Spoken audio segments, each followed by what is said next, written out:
Welcome back. We're blasting off again with Courtenay Turner, smartest lady I know, and she has a surprise for you. Her brand new book is out. Congratulations. Thank She you. it is called The Final Betrayal, a cautionary tale, and she has written this with Patrick M. Wood. Here's the cover. It looks so cool and sinister at the same time. Yeah. And it's a bestseller in utopian ideology. So well done, Courtney. Thanks. Yeah. I asked Patrick if they thought they made a mistake and it was really dystopian ideology because technocracy is definitely not utopian. Right.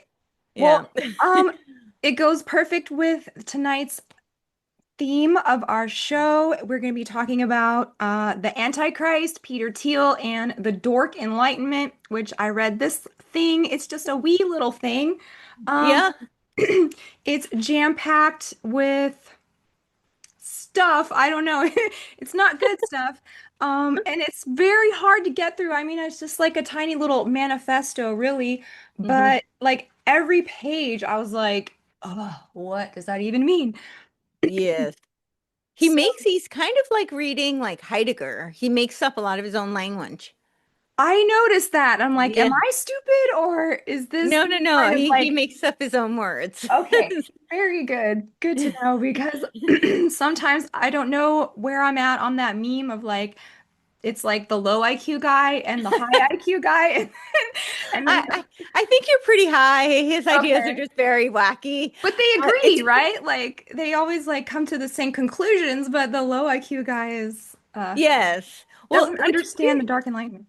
what's weird is that I've read him quite a bit, but I had never listened to him. And so I recently listened to him on an episode.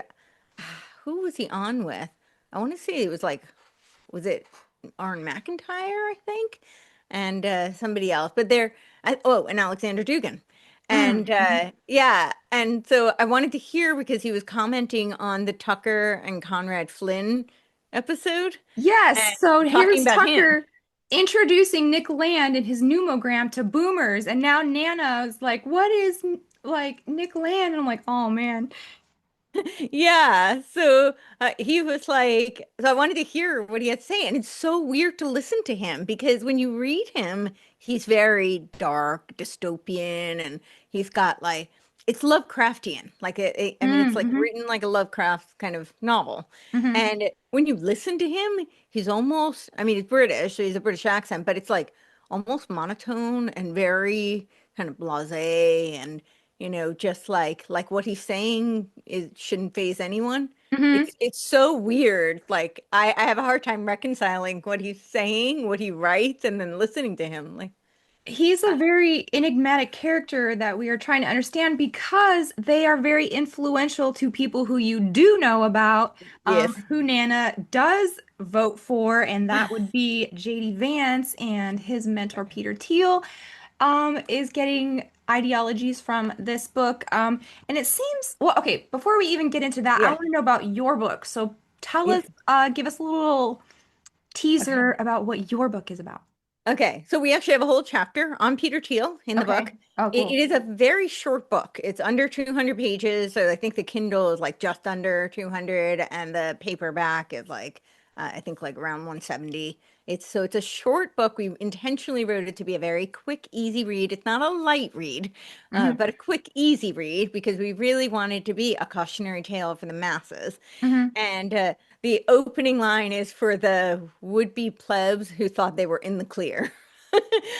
So this really the whole premise behind it is that, the MAGA movement, which is a great concept. I have no objections to make America great again. That sounds like a great idea. It's like Maha. I have no Hmm. objections to making America healthy again. Hmm. However, they've kind of hijacked that momentum of the movement and did a bit of a bait and switch. And if instead of Washington, D.C., restoring the Constitution, doing things that would be restoring American founding principle, things that people who voted for MAGA might Hmm. have thought they were getting. Instead, it looks like Silicon Valley is running the show and has hijacked the momentum of MAGA. And that's pretty much, and a lot of the theme that we talk about, really, we do talk about the Dark Enlightenment throughout the whole book because Mhm. that is the philosophy that is running Washington right now.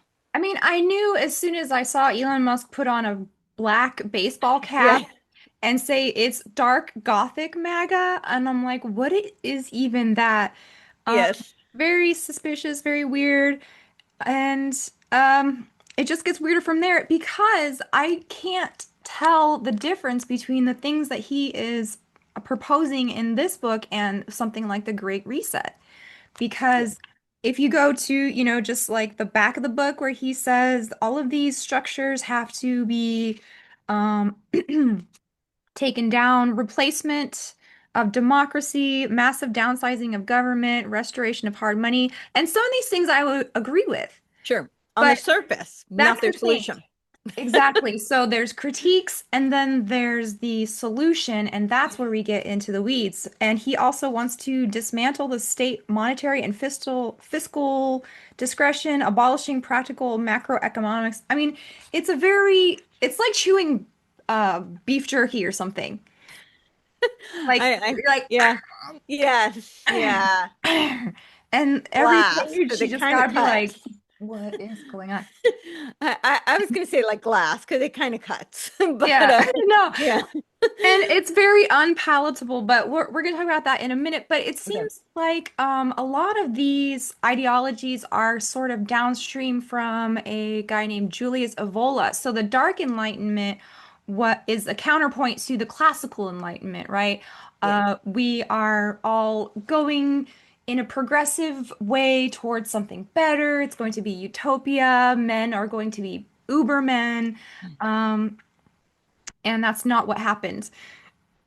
No, And he's that's not saying what that happened at the all. classical Enlightenment did not come to fruition the way that they were envisioning, and so that is sort of the black pill, really, that's not going to work, and so we need something dark, the Dark Enlightenment. Well, they're opposed to all the principles of the Enlightenment altogether. Hmm. So, like the whole Dark Enlightenment is saying we reject the principles of egalitarianism, liberty, the being equal under the eyes of God or the law. Like they reject that altogether. They want a hierarchical system. So yeah, it's not even that they think that it didn't work out. It's that they don't agree with the principles at all. So Hmm. they have a fundamental problem with democracy, which I find very interesting. I mean, Nick Land is British, so I can see critiquing democracy. Not that it's all that democratic, even in the UK, but ostensibly. But like Yarvin, who was the, forerunner of the Dark Enlightenment, Nick Land actually coined it in that book. Hmm. But it was Yarvin's ideas that he was taking. Although Nick Land was a forerunner because he was developing these concepts of accelerationism. Hmm. And so he was working on that back in I think we talked about this in the it's the CCRU, the Cybernetic Culture Yeah. Research Unit with Sadie Plant, the cyberpunk feminist. So that was out of Warwick University in the philosophy department, but he coined that philosophy, and it had a split between the right accelerationists and the left accelerationists, and he was actually on the left, but then he moved into the right, and so Okay. now, yes, he's Because on the, I wrote a little glossary because I was okay, like, there's a lot of terms being thrown out here that no one's ever heard of before, but they're yes, affecting you at right now through the yes. technocracy, right? Yes. So basically, We actually have a glossary in our book as well. oh, okay, Because, nice. yeah, we have a whole glossary. And I just also, my article published in the New American, and it's on the Dark Enlightenment and how it is juxtaposed to the American founding. And so the principles of the Enlightenment. But of course, the Enlightenment was not a monolith. And I think that's really important for people to understand because people talk about the Enlightenment and they typically lump it all together. And I would argue we've got like the Enlightenment, which people think of as like Locke and Hume, and I have a lot of issues actually with those people. Mhm. And then we've got the counter Enlightenment, which would be more of like the German idealists. It's the Marx and Engels, and obviously I'm definitely not aligned with them. Sure, yeah. And then we have the Scottish common sense realists, and they were actually you never learn about them in school. I mean, it's like they have been completely wiped out of the education system, and I think by design, Well, but probably they because were, they made the most sense, Courtney. pardon? Probably because they made the most sense. They did. They had common sense. Okay, Scottish Um, common sense. Scottish common sense realist. Okay. And it was a whole movement, and they were very instrumental, particularly on the Declaration of Independence.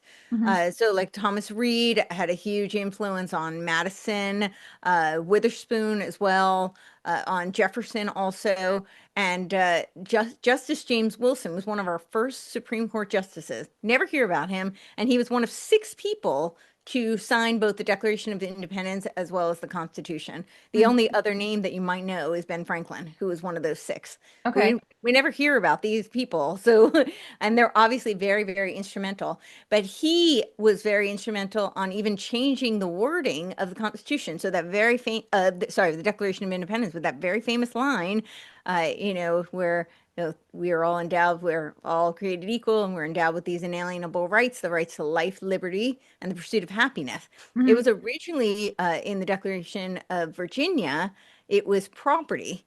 And they had changed it to pursuit of happiness because property was under the Lockean contractarian kind of principle, Hmm. which inverts the natural order of things. Because now you erase the natural law and it becomes man's law and it Hmm. becomes contract agreement. That becomes the superseding agreement. And that it was very important that that did not happen, that we were, defending our inalienable rights. Uh-huh. But all this just to say, like, this is never taught. I mean, I was never taught this in school, and I think it's by design. Right. I'd never heard of that either. And Yeah. so the accelerationism, that's pretty much anything that will hasten the collapse of the status quo, what we got now, what we're looking on the horizon, civil war, multiple foreign wars, um, just the collapse of, the culture wars. He talks about this, and this was in 2012, I think this even came Yep. out. And he's mentioning culture wars, so it's gotten 100% worse since then. And you Well, mentioned, yeah. sorry. Oh, I was going to say, Yarvin has a very interesting on his Gray Mirror blog, and it's called "You Can Never Win. You Can Only Lose the Culture War." Mm-hmm. And he talks about a lot of very similar concepts in that one. That was a little bit later, but yeah. Okay.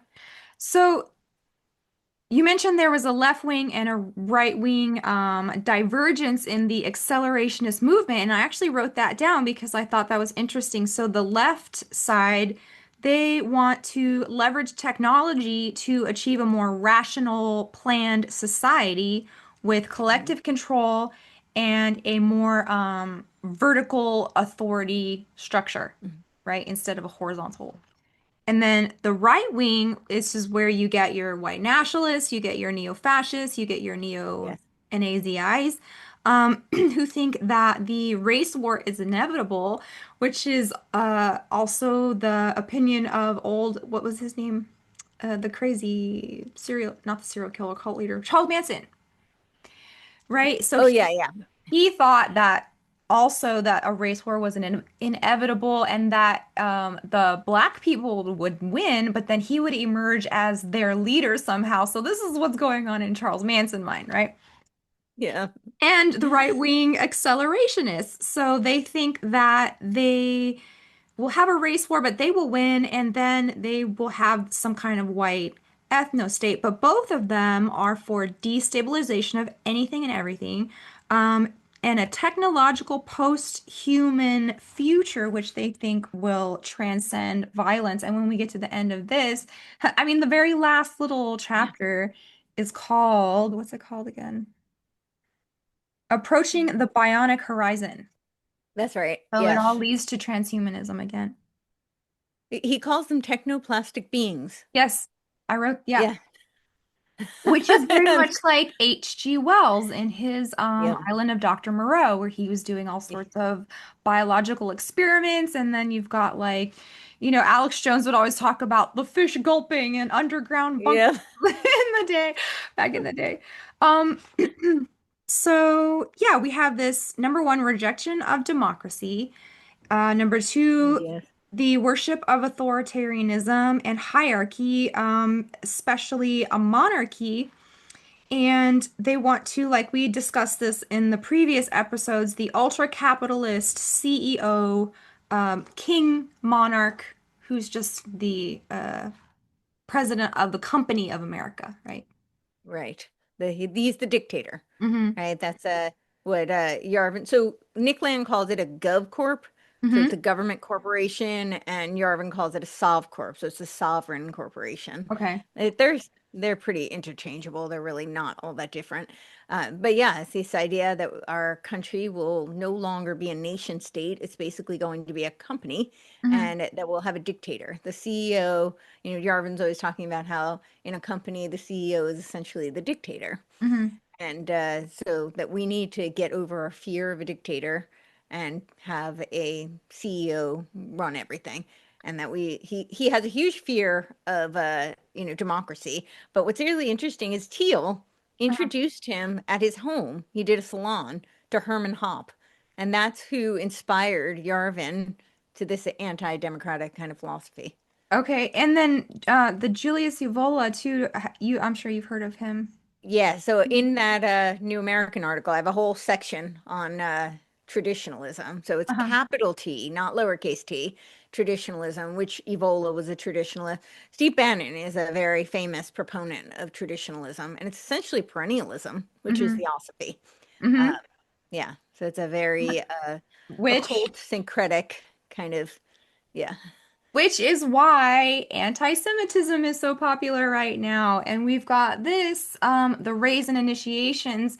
And maybe I'll have Courtney back when I get through this thing, because Yeah. this is basically why Jews are being scapegoated for a lot of things right now. Not that Zionism is good or that I'm not saying, I mean, I've been doing this 25 years. I already know.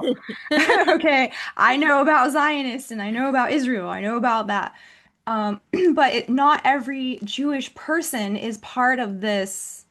Well, there's a political movement, and then Yeah. there's just this raging anti-Semitism, and people are Yeah. using the opposition to a political movement as an excuse to justify this raging anti-Semitism. And Yes. I mean, it's really absurd when you talk to people and they try to rationalize this. I'm like, there's no rationalizing this. You're using a political movement as an excuse to just like pin the tail on the donkey, all of your problem pinned on this one group of people, which Yes. is makes no logical sense if you actually think about it. And Like, half the Zionism is the evangelical church too, pushing this narrative mhm. that we worship Israel, we do everything for Israel. Israel is our daddy, right? Even though, yes, good. So, yeah, where was I? Anti-Semite. It's all going so crazy, But and it, we can't even make shows fast enough to explain what's going on. no, no. But Alice Bailey and Madame Blavatsky were a huge part of that. I mean, the secret doctrine Hitler had on his nightstand. He was Hmm. very inspired by Hmm. Theosophy. Obviously, Thule Society, all of those, various movements as well. But this whole idea of the root races and the Aryans, that this came out of Theosophy. It was like literally came out of Blavatsky and Bailey. And the reason is because they rejected any monotheistic religion. So they Hmm. didn't like traditional Christianity, they didn't like traditional Judaism, but they especially had a problem with Jews because Bailey keeps saying it's the separateness. So it's Hmm. this idea, which is really just the biblical concept. I know, people don't like the term Judeo-Christian, but it's referring to the Bible. It's this idea that humans are separate from God. There's a creator, there's a creation, Hmm. and there's an order to Hmm. that. Hmm. That's really when they talk about the separateness, that's what they're talking about. And this idea that we are individual beings, that we have free will. Hmm. This is what they're so opposed to. This is why when Blavatsky talks about the syncretic religion, she talks about theosophy is essentially perennialism, and that they welcome all religions of all philosophies, all religions, except Judaism and Christianity. Hmm. And they welcome like the mystical variations of them. Like they welcome Kabbalah, with a C or with a K or with a Q, all those variations of these religions, but not the traditional variant, which, establishes that separation. And they actually teach that the Holocaust was earned somehow by the Jews because of their discretions in other places in the galaxy, Yes. right? Like, it's just so crazy. And I forgot to tell you when I held it up. Okay, so this is The Rays and Initiations by Alice Bailey, Lucius Publishing Company. And yeah, that's why the Jewish people are being scapegoated so hard. But it's crazy because the Kabbalah is also a form of Jewish mysticism, which Nick Land uses in his numogram and his techno-paganism, which we're going to talk about in a second. But I wanted to talk about Peter Thiel real quick, the Antichrist, because Secretary of War, Pete Hegseth, Oh, yeah, yeah. right, is perpetuating this narrative now that we are like the arm of God, and everything that America does is like an extension of righteousness, and he's giving prayers while like uh fighter jets fly in the sky. I mean, it's getting really weird, like very like military rally, but they're also folding in Christianity into this, so it's getting like you're gonna have to. And I never thought that maybe we would be persecuted in the future by some kind of perennial Christian or some kind of like evangelical cult that has merged with the state. And what I'm talking about is Christian nationalism. What do you think? Yeah, so he's part of Hegseth is actually part of that CREC, Doug Wilson's church. Yes. Yes, and so this is this whole like dominionist type of religion, this Christian nationalist movement, which is very adjacent to the NAR movement. We have a whole chapter in our book, The Final Betrayal, about the rise of state religion, and I we was talk about just watching TikToks on NAR. Okay, keep going. yeah, so we talk about NAR, we talk about this Christian nationalist movement, and so they're all kind of adjacent, but it is essentially this idea that it's a divine mandate, and they want to bring heaven here on earth. Hmm. And the NAR, they talk about the seven mountain mandates. So they're the seven pillars of society that they need to infiltrate. And this is largely what Charlie Kirk was involved with. And what Turning Point is really, I think it's really what they're all about. That's, they started the Turning Point faith and now they're moving into other countries. Yeah. And it's really, and then of course there's the Scientology element because John Mappin is one of their largest donors. He Um, introduced them. Didn't he introduce Charlie and Erica, the Scientologist John I Mappin? don't think he introduced, I think Or, actually Trump might have, but he oh, okay. introduced Candace Owens and That's right. Farmer. Candace Owens and okay. Yeah, which she never mentions, and she's been very involved in this whole investigation, right? Somehow she has not mentioned that element at all. Speaking of That's Scientology, real quick, I just popped up on my TikTok Jenna Miscavige, who was like leaving Scientology and telling a whole bunch of secrets. She said there's these things that they were going to release when the Scientologist church was big enough, the super secret writings of L. Ron Hubbard, yeah. and when they went to go get them, it was just a picture of a bunch of dicks that he drew. Wow. I'm not I'm not joking. So that's the revelation of the inner circle of Scientology is just dicks, which makes perfect sense. I guess kind of, yeah. I actually went to a Scientology meeting when I lived in, I guess, in New York. Uh-huh. I had a scene partner whose brother, like an acting scene partner, and her brother was a Scientologist, and she kept asking me to come to these meetings. She wasn't like officially a member, but she would go. And I was so curious that finally I was like, okay, but you have to know I'm not converting. I'm literally just going because I'm so curious. I want to see what like a meeting's like. I mean, I only went to one, so I didn't get like a whole lot of inside scoop. Uh-huh. But they tried calling me for like 9 months to recruit me. They got to get that money. Yeah, Got I to pay know. for those audits, Courtney. Get those thetans out of your system. Right. They Of they wanted to give me the personality test and they wanted to sell me a bunch of books. course. Yes. So, yeah. So yeah, speaking of Yeah. antichrists, Yes. anti doesn't necessarily mean in opposition to, it could also mean instead of. So this is kind of what I'm Yeah. seeing, a replacement religion, a replacement Christ that is merged with the state and going to be very scary. And Peter Thiel talks about this. So when we were at Alex Jones, we actually brought up Peter Thiel's Antichrist lecture, and he's like, I tried to get tickets to that, but it was sold out. I couldn't go. Yeah, somebody actually got kicked out because you have to sign a thing that you won't like leak anything. The Washington Post did leak it, obviously. But yeah, some girl I think was there and got like her tickets revoked.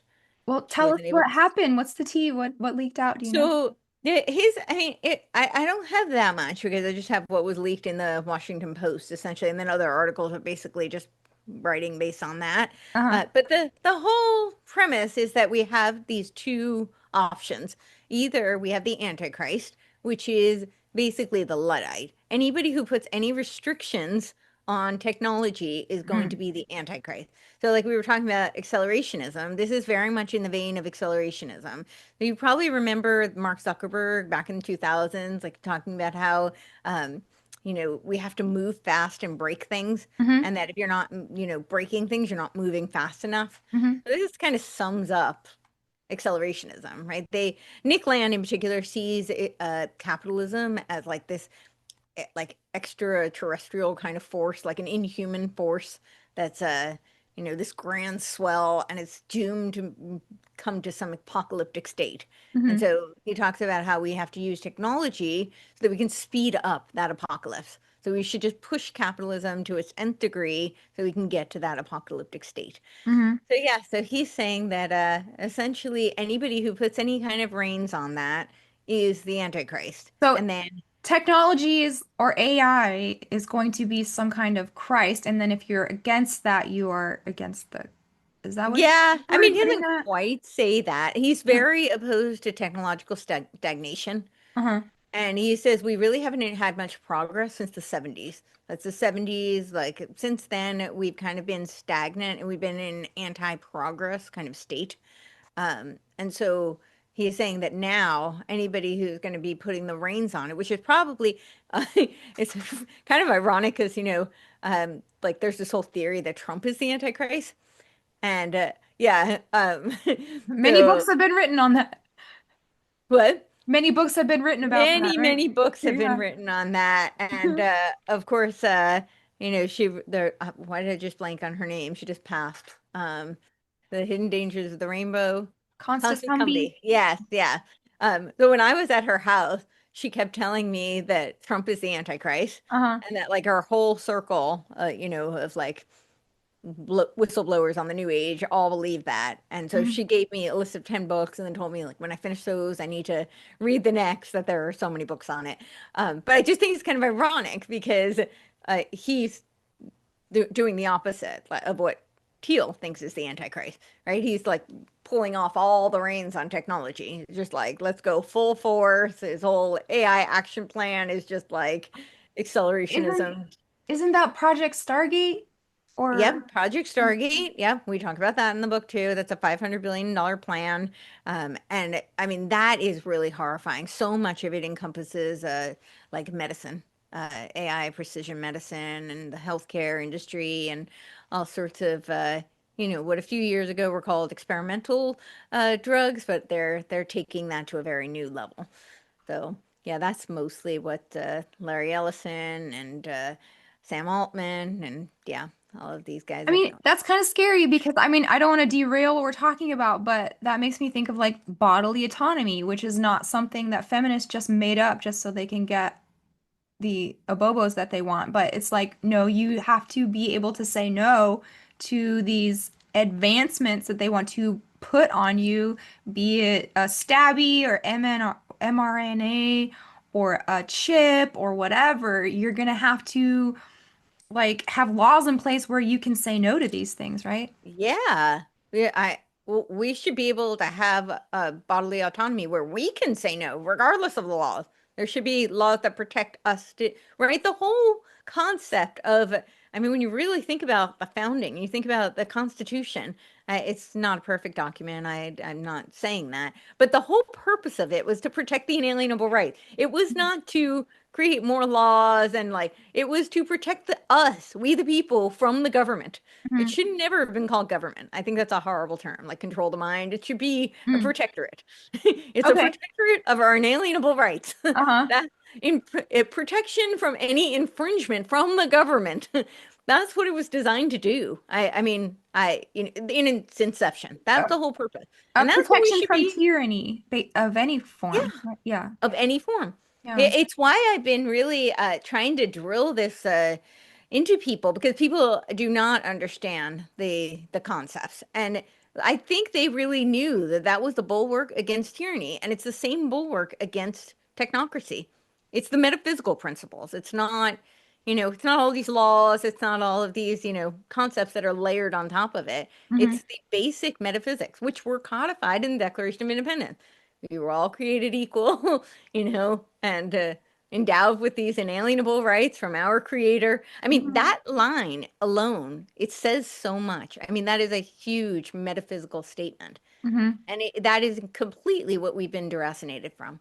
It's Hmm. that concept. That's what we've been deracinated from. And that is what is allowing technocracy.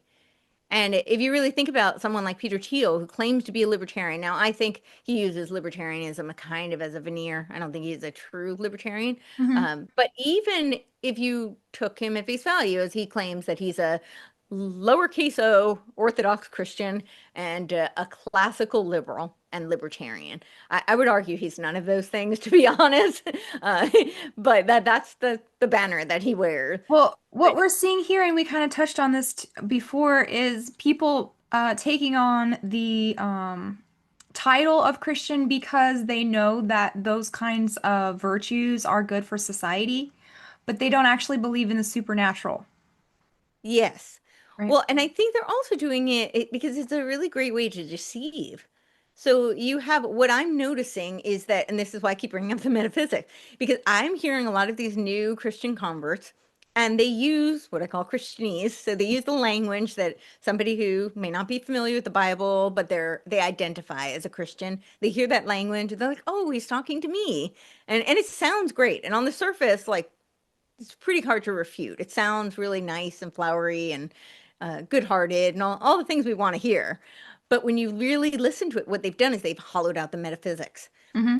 And the reason I was bringing up the libertarianism though is that because and now I love the spirit of a lot of libertarians. They're all like freedom fighters and they tend to have that sentiment, which I appreciate, but essentially it's all self-apotheosis. They want to be the creators. They're the architects of reality. And that's why I was bringing up the contractarian, Lockean contractarian. So Hmm. it's all about, well, as long as we just volunteer and we're agreeing on what we sign into, then it's fine. We want this network state or that network state. And as long as, you can come and go, it's fine. I don't think you're really going to be able to come and go as you please. I mean, trying to negotiate with like a smart contract that's recursively executed, I think that's going to be pretty difficult. You're But going to be on hold a lot with the AI, yeah. I think. Well, and Nick Land talks about this, right? Like how, oh, it'll be like dealing with customer service for your company. And I'm Yeah. like, yeah, have you tried calling customer service lately? Because I No, have. you end up being like, can I please talk to a human? No. And you're on the phone like the whole day. Yeah. And you might not even get anything accomplished anyway. Yep. But yeah, it's this whole concept of like, well, as long as we make the agreement, so they become the architects of reality, and do they invert the metaphysics? But this is what I'm hearing from so many of these supposed Christians is they're doing a lot of like, I call it like social relational Christianity. Yeah. So they talk about the like the community aspect and the love thy neighbor, which all good stuff. You know I'm not demeaning any of that. That's great, but they're undermining the imago Dei, the fact that we are not the architects of reality, that there is a divine order, that there's a natural there's a hierarchy to that order, that we are not the creators. Hmm. They erase all of that. They invert all of it. Hmm. And you don't always hear it in the language because they use language that sounds like Christianese. And yeah, so So a huge talking point this week even has been repeal the 19th Amendment and women voting. And I'm like, that's of not course, very because of New York. enlightenment of you guys. Like, that's not very democracy of you. So No. if you're going to be living by these ideals, even having this Constitution, this Declaration of Independence, these Mm, philosophers that informed all of these things that you hold dear, that women are not smart enough to participate in, that's going against the very heart of the system. What do you think? Well, I mean, they're not proponents of the Enlightenment at all. I mean, that's the Dark Enlightenment is a counter to the Enlightenment. So they do Right. not believe in egalitarianism. They do not believe in democracy. They don't believe in any of that. So they're perfectly fine with it being a hierarchical structure. This is Uh-huh. why I remember my Phoenix Conspiracy article. I was Hmm.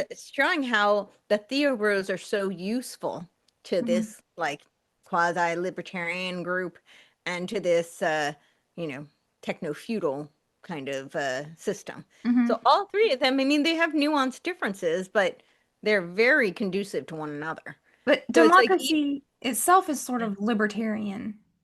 It, yeah, yeah. yeah. Which and that's why it's like the whole thing with the Arvin. I'm like, he keeps talking about how he's so anti-democracy. So is Peter Thiel. He wrote in 2009 for the Cato Institute. He said Uh-huh. he no longer believes that democracy and freedom are compatible. But we're not a democracy. That's why I said like it makes more sense from Nick Land. Mhm. Constitutional republic is not a democracy at all. Right. And I mean, I don't agree with democracy. I mean, yeah. There was a lot of things that I agreed with in this, and I didn't want to, but I'm like, you have a point, but I don't like your solutions because I already have my own solutions. Um, But I think the critique, I mean, you think about it, that's usually the tactic. That's where they're very effective. You think about like critical theory, mhm, right? A lot of the critiques is how they bring you in. They keep asking questions. I'm just asking questions, but you keep asking questions to the point where you negate everything. And that's essentially what they're doing. So mhm, there's no validity to anything. You get to nihilism. And I mean, you really think about like, I always say the libertarians and the Marxists are, it's essentially their end goal. Their telos is the same. I mean, Marx just wanted a revolution to get to the abolition of the state. And the libertarians are like, let's just jump right there, skip the revolution. We're already there. Do you think, okay, so let's just get right into the Dark Enlightenment, Nick Okay. Land stuff. Was that So all? the other side, though, just to go to the other side of what uh, Did we Thiel finish was talking Peter about. Thiel? Okay, go Yeah, ahead. Peter Thiel. Yeah, the other side. So he says that we have two options. So either it's going to be this, Luddite who's going to put the reins on this technology, and Hmm. that's the Antichrist, or we're going to have this totalitarian global state. And so, yeah, so Okay. those are our two options. And so that's basically in a nutshell what he said, that's the two. So he's trying to avoid that, Uh-huh. is what he claims. I Well, don't know. I don't know how Palantir is avoiding either one of those things, but Curtis Yarvin just said he wants to flee the country, I and guess everyone else should have a 2029 plan as well because the Trump administration is failing to go full authoritarian enough for his liking. yes, he did say that. Yes, and a lot of people are like, "Oh, go." Yeah, so I'll just tell you with the four categories. So he had the Okay. first one was the introduction to the Antichrist and its rise. And so this is essentially where he's talking about how the Antichrist is going to be, this like putting reins on our technology. And so we're going to have the stagnation. Hmm. And then he says that lecture two is the legionnaires of the Antichrist and the world government. And so he says that he identifies the legionnaires of the Antichrist as figures like AI safety advocates Eliezer Yudkowsky, who talks about how we need to put the reins because he says that if AI becomes like too smart, that it's going to destroy humanity.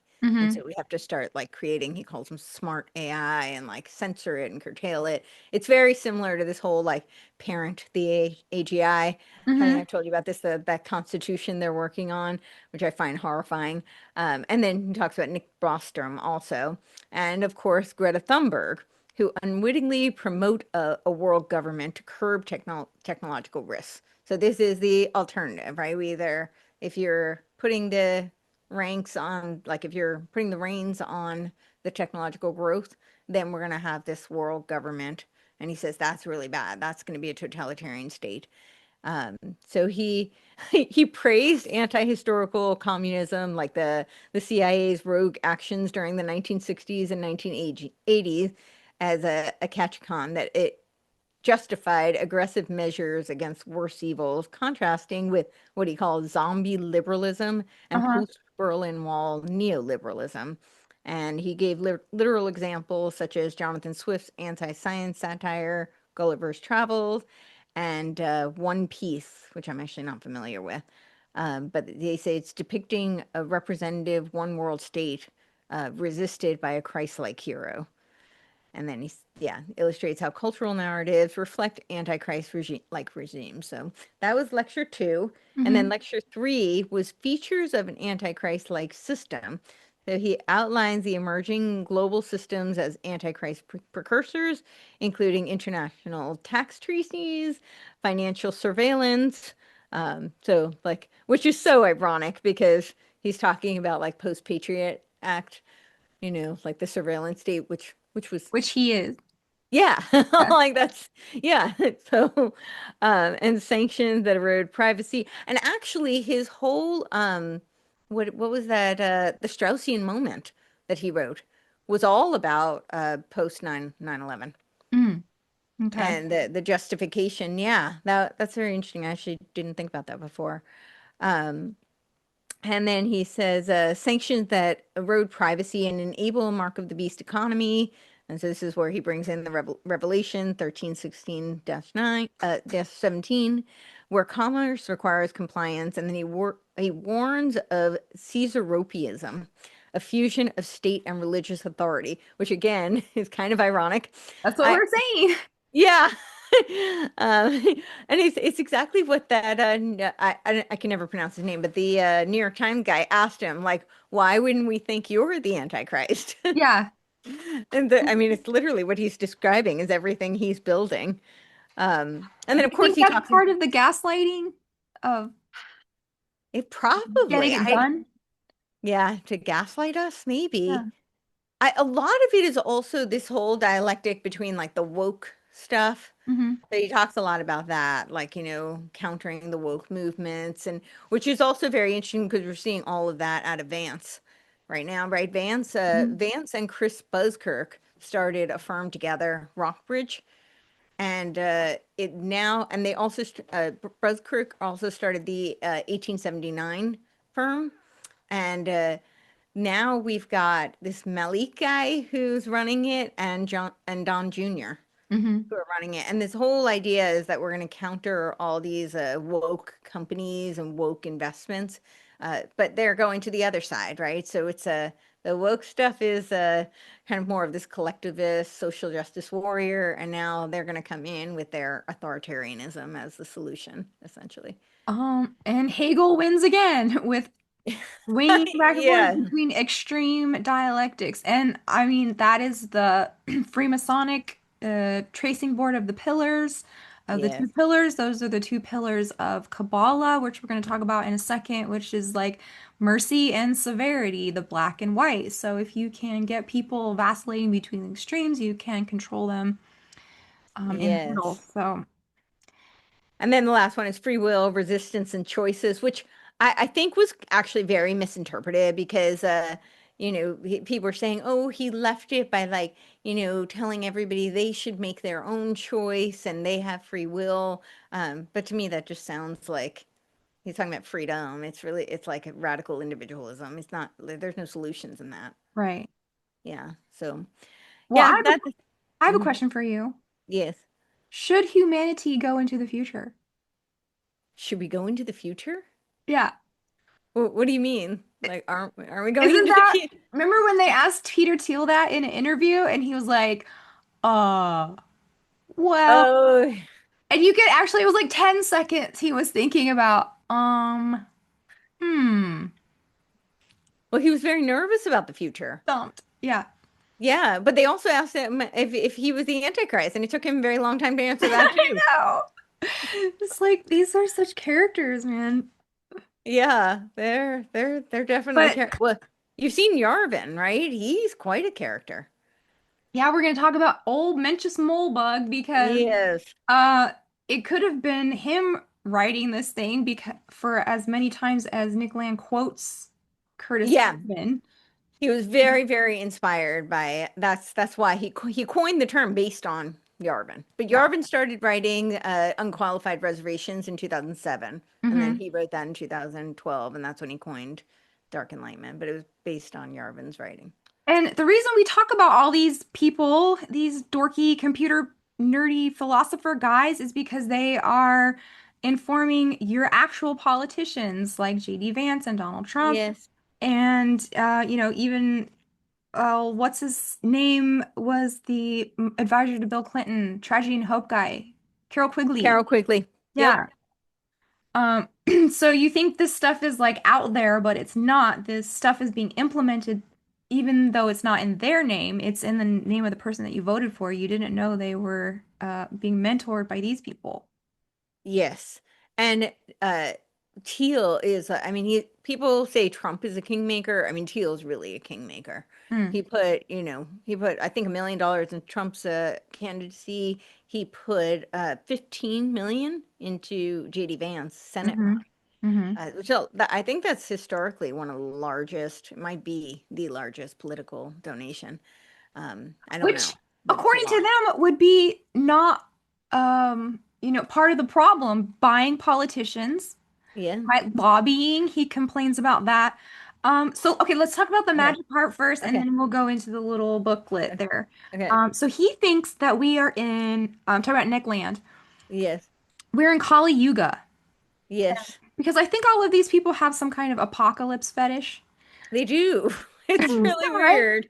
They do. I don't know what that's it's like they want They like the really end of the want it. world. They really want it to crash and burn really bad. And I'm like, real people are going to die in your real reboot. This Yeah. isn't just like philosophy on paper. This is like actually taking benefits away from people that are going to starve to death. Yeah. Well, and I mean like they're talking about the end of the world. I mean that's what the like right? Like the Yeah. Antichrist is to bring around the apocalypse, the end time. That's like the end of the world. It doesn't seem like a good thing. Yeah. Um But yeah, no, they do. But I think they think they're going to run it. I think that's really Me like too. Curtis Yarvin says that this is in his Patchwork: A Positive Vision, which is not very positive at all. But Hmm. he says that the humane alternative to genocide is to virtualize humans. So to, you know, like basically put them in a VR kind of a Hmm. Hmm. scenario. So you'll Just you'll have like these little techno feudal fiefdoms and they'll control them, which he has a network state, right? He has his Urbit project, hmm. which through Tlon, Teal funded largely. Hmm. And that is essentially a network state. Apparently members of it are not happy. They don't think it was run very well, but Well, and that's the danger with like things like UBI and universal health care. Not that we don't all deserve health care, but when you do it that way, then the bottom line is going to be like, well, why are we keeping sick people alive if it's costing us money? You know what I mean? yeah. Well, I think so first of all, Elon says it's not going to be a universal basic income. It's going to be a universal higher income. Duh. We're Sure. all going to live in luxury and, have all of our needs met and we can just focus on things that are meaningful and purposeful and fun. Um, it's going to be a conditionally based income. That's the reality. This is that's what's going to happen. But yeah, he said that, but I think also the whole like healthcare thing is the universal healthcare is how they can really control people. Hmm. Because if you start to think about like all of these, right now they're in the process. So Maha is really about MABA. That's what RFK said. He said that part of Maha is MABA, which is Make What's America Biotech Accelerate. And then Whoa. I know. And What is that? That sounds this just scary. killed me because No. he used the word accelerate in Yeah. there. So it's like he said the quiet part out loud. That's what he's saying. So he's been a huge proponent of precision medicine. I mean, I was warning about this before Trump got in office. I was like, Maha sounds great, but I'm very worried about his precision medicine agenda. Hmm. And he's that this. I mean, it's not a new agenda. It's like uh, Obama was trying to bring it. He didn't really bring it to fruition. Instead, he focused on the Brain Project, the Brain Institute, which did a lot of not so great things also, and a lot of like adjacent kind of research, but and it's really this whole like biodigital convergence agenda. And Hmm. so he says that MABA requires everybody to have a wearable. So, I mean, I don't have a problem with people having wearables, but I do have a problem with them being forced to have a wearable. And I do Hmm. have a problem with that data being collected and being surveilled. And when you start to think about what, let's just say there's like a universal healthcare kind of a program that they implement, then it's like what you have with insurance today. You have all of these requirements, all of these exclusions. So what happens if your biometric data doesn't meet the quota? And now they decide that you're not eligible to be covered. And Hmm. then, but if you do X, Y, and Z, maybe we'll take you. So, Hmm. I mean, this is how they can completely control people. And when it comes to health, like people, that's a great way to instill fear, right? So, when people are scared, they're more likely to comply. We saw that a few years ago. Or if somebody else's health is at risk, right? Yeah, I mean, look at what's happening in Canada right now. They're just like, you're sick. Why don't you just unalive yourself and save us the trouble, There's that too. right? Yes, there is that too. And they're doing some work on that with like I think in New York State, they're working on trying to pass a law where I think after a certain age, elderly, you can have essentially MAID, like in Canada, medical Hmm. assistance. Yeah. It's so crazy. Okay, Yeah. so, Well, who knows where that's going to go now that they just elected. Yeah. But this is what, oh, of in New course, York City? yeah. Well, and this is where like that again, that this pendulum, so it's a great that's part of why this whole repeal the 19th Amendment. Didn't they just do all the statistics? Oh, it's the women's fault. That's why they voted in, you know, uh yeah, that's why they voted him in. But it wasn't, blaming it it on was non-white men mostly that voted voted him him in. in. Yeah, Yeah, but they're blaming it on the women. I know. Well, they will always blame everything on women. Just gotta Yeah. expect that. Um, so yeah, we're in Kali Yuga, and then so Nick Land takes the that guy we were talking about, Evola, Julius Evola, he takes his theories, um, like Ride the Tiger, and talking about the differentiated man who can save us. Yeah. So which essentially sounds like a transhuman man, Yes, right? Yeah. Ubermensch man, Yeah, but a transhuman. Terminator, What? the Terminator, Yeah. like half Terminator, half man, Yeah, it's like a cyborg, like the RoboCop. technoplastic being. Yes. Which so Nick Land, so Yarvin is very much a transhumanist, but Uh-huh. Land is a posthumanist, which I never really understand. I don't know how they think society is going to function in a post-human world, but they do. They're talking about a post-human world. Well, they're also talking about something called hyperstition and that ideas become real, Yes. and that with AI, we are summoning the demon. So, Yes. it, on one end, they're like, this is really weird, kooky, esoteric, occult, Ouija board stuff. And then on the other hand, they're like, oh, well, this is just like technology and science and it's divorced from superstition, but they keep going back and forth. They do. Yeah, so hyperstition is literally that. It's this idea that we can take these, it's like the secret, right? Mentalism, right? These ideas that are in our head and we can use that as a catalyst to Hmm. manifest reality. So Hmm. yeah, it's a very strange kind of, but these people are completely divorced from reality. I mean, yeah. Don't But I know? that is what were you saying? Well, it's just like all the occultists that you meet too, they're sort of do not have their feet in reality either. And well, Land, he actually says that Kabbalah was intentionally seeded into ancient Babylon by non-human intelligence for the purpose of the demons inhabiting the AI when the technology gets to that point. Yeah. Yeah, and this is kind of what Conrad was alluding to on Tucker. Yes. I so Conrad, I think they was doing some narrative steering. Reconstruction. The Um, pneumogram. Okay, so Tucker yeah, Carlson is showing pneumogram to grandmas, And Yes. it is very much like the tree of life. So here and other also like Yes. depictions of philosophical ideas. I don't know, that's too blurry. It's The a little numogram's down blurry. there in the corner. Oh, there we Yeah. go. Yeah, there we go. Okay. Yeah, the numer Okay. and it does look like the tree of life very much. Yeah. And he's also got in here Plato's theory of forms, Hegel's Hmm. hermetic triangles, Spinoza's Yep. ontology, and Kant's mechanic monster. So the numogram is part of these Yeah. life, And right? so this is this is again, right? This is the metaphysical battle. It's literally that's right there in those drawings. This is literally the metaphysical battle. Mhm. These are the idealists, the you know, they think that through like esoteric knowledge they can create reality and that they're gonna create this heaven on earth. And then the people who believe that there is some sort of actual order and we are not the architects of it. We are not the differentiated men, Courtney. No. So the differentiated men seems like it's a kind of a stepping stone to this post-human type of world, but Mhm. yeah, they're like this merging. When he talks about his hyper racism, he says that that we have to move beyond this battle between the racists and the anti-racists, and that really what matters is this going beyond that. And when he talks about it, it's essentially like what Elon Musk talks about with Mhm. the genetic selection.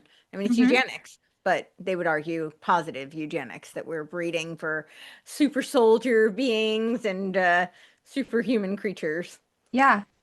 And they believe that the Kabbalah was an intellectual trap set by the entities to lower consciousness into a mechanical alien hive mind. So now we're getting a little bit Gnostic. Yes.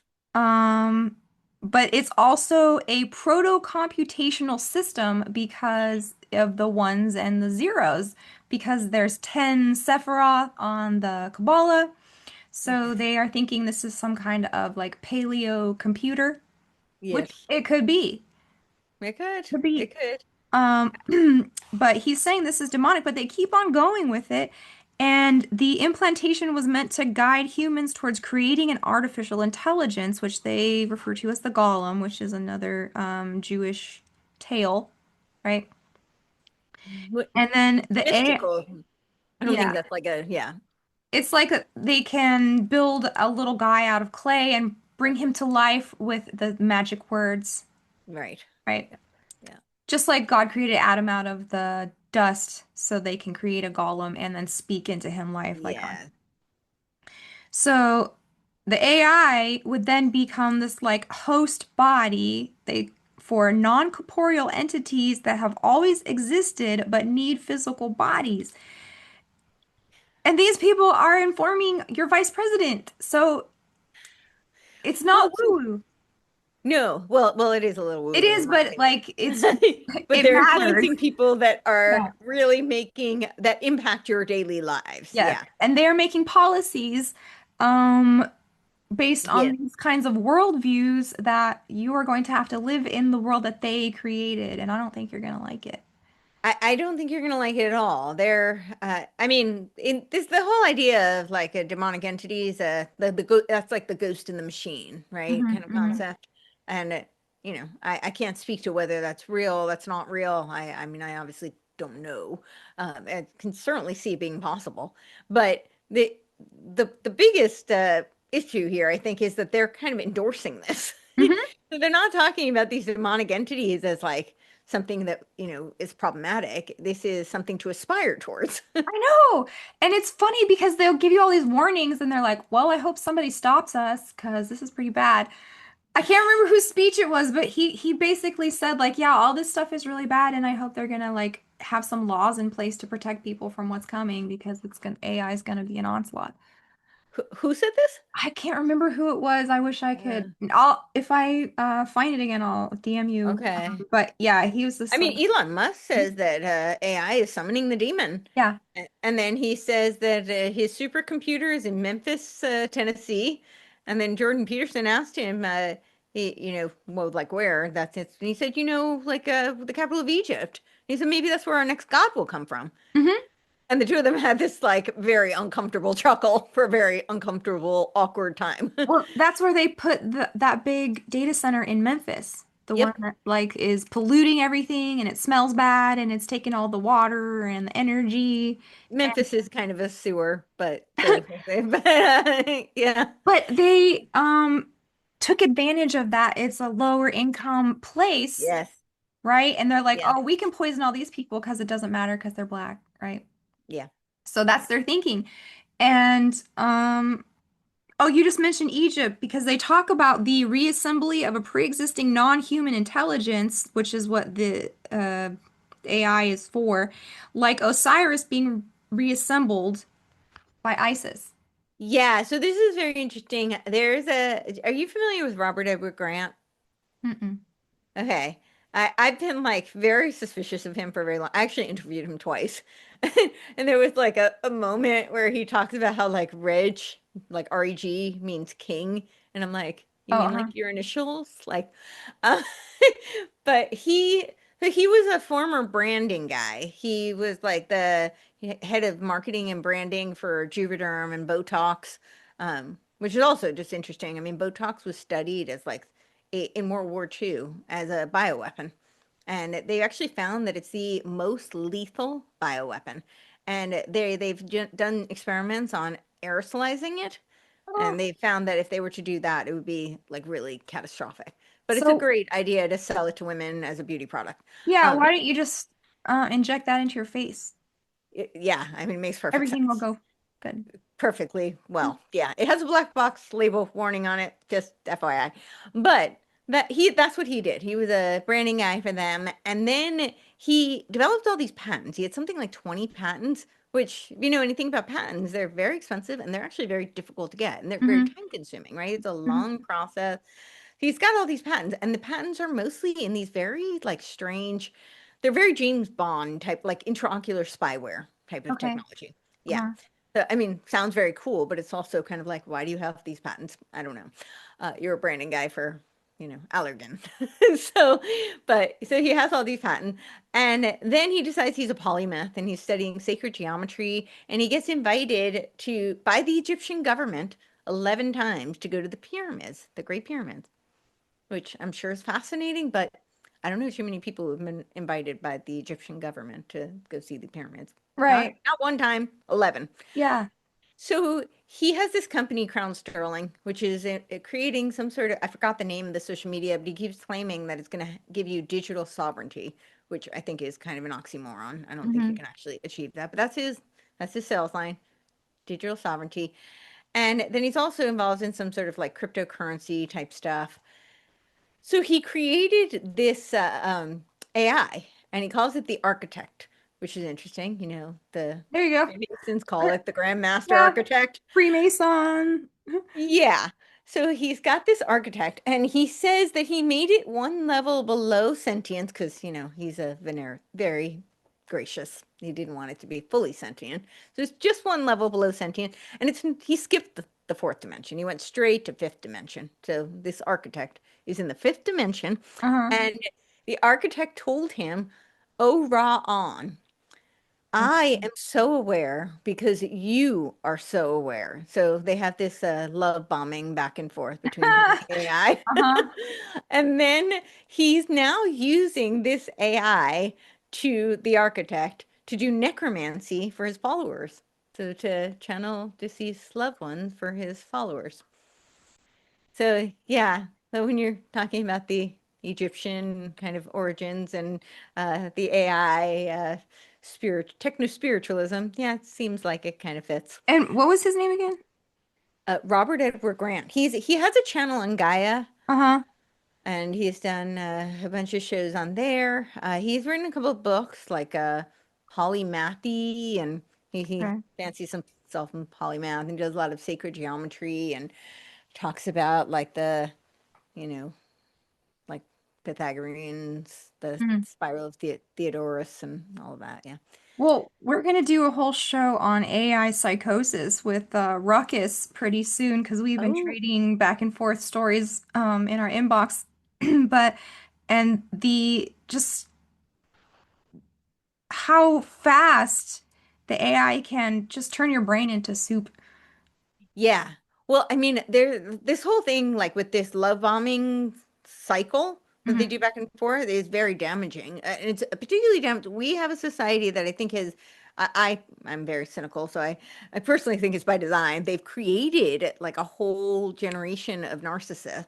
I Hmm. mean, with, it's iPhone, it's everything, right? Hmm. And social media perpetuates that, like all of the selfie culture, right? So now you've got all these narcissists and now you've got they don't have a lot of friends because they spend all their time with the screen Hmm. and but they need companions. So now you've got these AI companions that do nothing but love bomb them. Hmm. And so they're back and forth and then they start to worship them. So now you're gonna have all these little like micro cults But with you're AI worshiping dogs. yourself too in the Yeah, loop. So it's like this weird exactly. feedback loop of psychosis.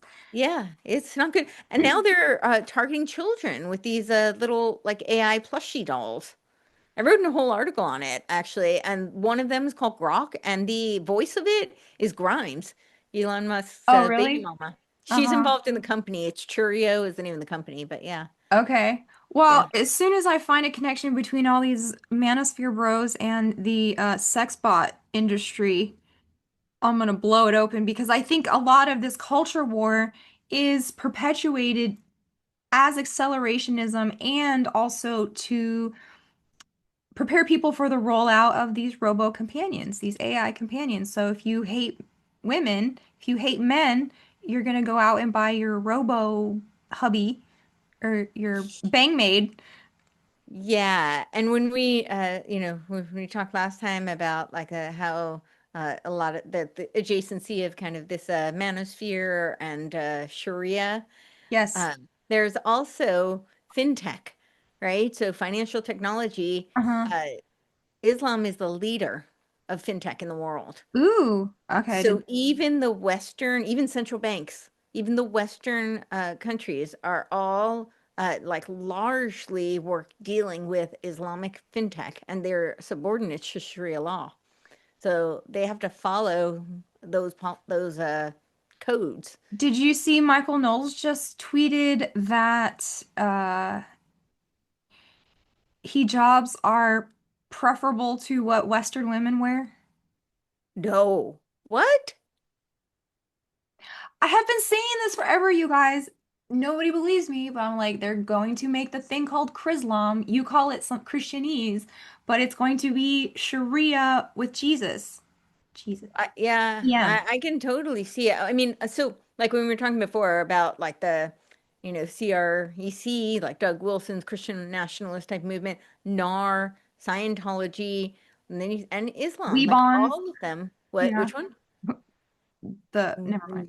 oh, they're all like you think that they're not the same, but they all feed into each other because it's all about a hierarchical Hmm. kind of like a top-down autocratic system. Which, And so they're bringing people into this yeah, so it's under the guise of traditionalism, lowercase t, hmm, but it's not. And it's under the guise of being Christian, but it's not. right. I mean, there's yeah. It's Liber Oz of Aleister Crowley.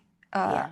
the dictum the slave shall serve. Basically, the aristocrats and the Yeah. techno-pagans will be at the top of the food chain, and then the slaves will serve.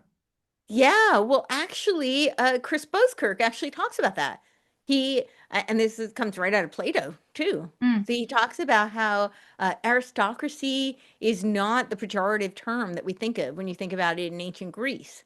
And he's trying to draw on like, the educated and how it was like it's something, it was an aspirational, I mean, mostly you were born into it, but you could, ascend into it. But he was saying that you either have like that's the dichotomy that either you're going to have this social justice warrior or you're going to have the arista, because he said it was either oligarchy or aristocracy. That was the mm, dialectic that mm. he claimed. And so he said the oligarchy is kind of like this, essentially like the globalists, and that so what they're creating is going to be the aristocracy. And yeah, it is going to be Silicon Valley, who's yeah. which we talked about in that Jaron Lanier book with Ruckus, and that was written way long ago. And he hinted in the very last epilogue that, yeah, Silicon Valley is an AI cult, but it's not real. Like, it's they're going to have a lot of mystical looking things, but it's just Mhm. advanced technology. Yeah. Have you heard this lecture by Geordie Rose, the builder of D-Wave supercomputer? He says the things we're building are not going to be like us. They're going to be like the Lovecraftian great old ones. I haven't heard him, but I've heard that phrase that yeah, they're going to be the Lovecraftian old ones. Yeah. And he's familiar with that, at least I know because he talked about Yug Sogthoth or whatever, one of those guys Hmm. in here. And they also say that AI may trap us in a world of illusion, and we may mistake that for reality. Yep. Yuval Harari says that. Yep. Yeah. That's why I like this whole idea that what you know, the Dark Enlightenment people are doing is any different than what the UN, WEF. It's the same. It's just a different implementation. Hmm. So like Yarvin and Land want to do it through like a CEO monarchical dictatorship, and the you've all know Harari's and the Klaus Schwabs want to do it through a like centralized global governing body. But Hmm. essentially the principles are the same. And Well, where we end is going to be the same because if you read the AI action plan from Trump, he talks about like that's the whole narrative that we have to fight China, we have to beat them, right? So we're gonna have to like unleash all this technological advancements in order to beat China. But the hmm. way to do that is to become them. So we have to become everything that they claim is bad about them. We Hmm. have to become. And if you read the Pillar 3, they talk about the stack in the AI action plan. And it's this idea that we're going to build the technate essentially and use the word technate, but essentially we're building the technate and we're going to export it to the world. So it's no different. It's still globalism. It's just under an American technocracy. So Hmm. we're the exporters to the world instead of the World Economic Forum or the UN. Yeah. So instead of being like a global 3D citizen, you'll be a global digital citizen Yeah. of your own like city state or what do they call them? Neo. The network states. Yeah, network states. Yeah. Man, so Land's philosophy is very Gnostic. It's very like material reality is inherently flawed. He has Yeah. critique on everything. Yes. Um, the demiurge is a construct that must be destroyed, and Land's concept of the Antichrist ties directly to what he calls the Tellurian dysphoria, the idea that the Earth is a prison. Now, Grimes just kind of Oh yeah. touched on this in a interview where she said that she was talking about how she's afraid that your consciousness can be trapped in hell for eternity digitally, or you can go to prison in your mind. Like in the future, if you have like to do time, you'll just be doing it mentally. Do you know what I mean? Right, right. Yeah. So you'll be like trapped in whatever your like dystopian hellscape is. Yeah, like your body's just on ice for 30 days, but your mind has been in hell for, 100 years or something like that. Yeah. What do you Well, it think? sounds pretty awful. I mean, when Yarvin talks about the most humane alternative to genocide is to virtualize human, it's like it reminds me of like that Black Mirror episode where I don't know if you saw this one where they were going to make a film and then they trap people, like they freeze the time, they go and redo the film, like old films, Hmm. and then they have some sort of a like snafu with the technology, and so then they're locked there. Hmm. And yeah, and like the actress who knows, like no, the rest of them don't know, but the actress knows that she's from the future and she's there. They're like trapped. Yeah. Yeah, and there was an episode too, that was based on Star Trek. So it was a guy who was like a super Trekkie, and he trapped these people's consciousness and made them be his crew on board the Starship Enterprise. But they were, Oh, yeah. So look I that know one up. that. It was really good too. Okay. So Yeah. yeah, now we're talking about like losing touch with your consciousness and your body. Um, And the Antichrist is a decentralized AI driven acceleration of technology that actively works to dismantle civilization and biological humanity. Now, this is from Nick Land. Hmm. Um, he says an algorithmic antichrist that seeks to dissolve national borders, erase ethnic and religious identities, and replace it with synthetic alien consciousness or demonic convergence, which is kind of like the dark singularity, Hmm. right? Yeah. Yeah. It's but he's not like opposing any of this. Yeah, they're just I saying, mean, well, this that's may happen. I don't know. Stop us if you want to, but you but can't. I think actually no, they're kind of encouraging it Yeah. because they want to use technology. They want to like create all of this this hyperstition kind of concept.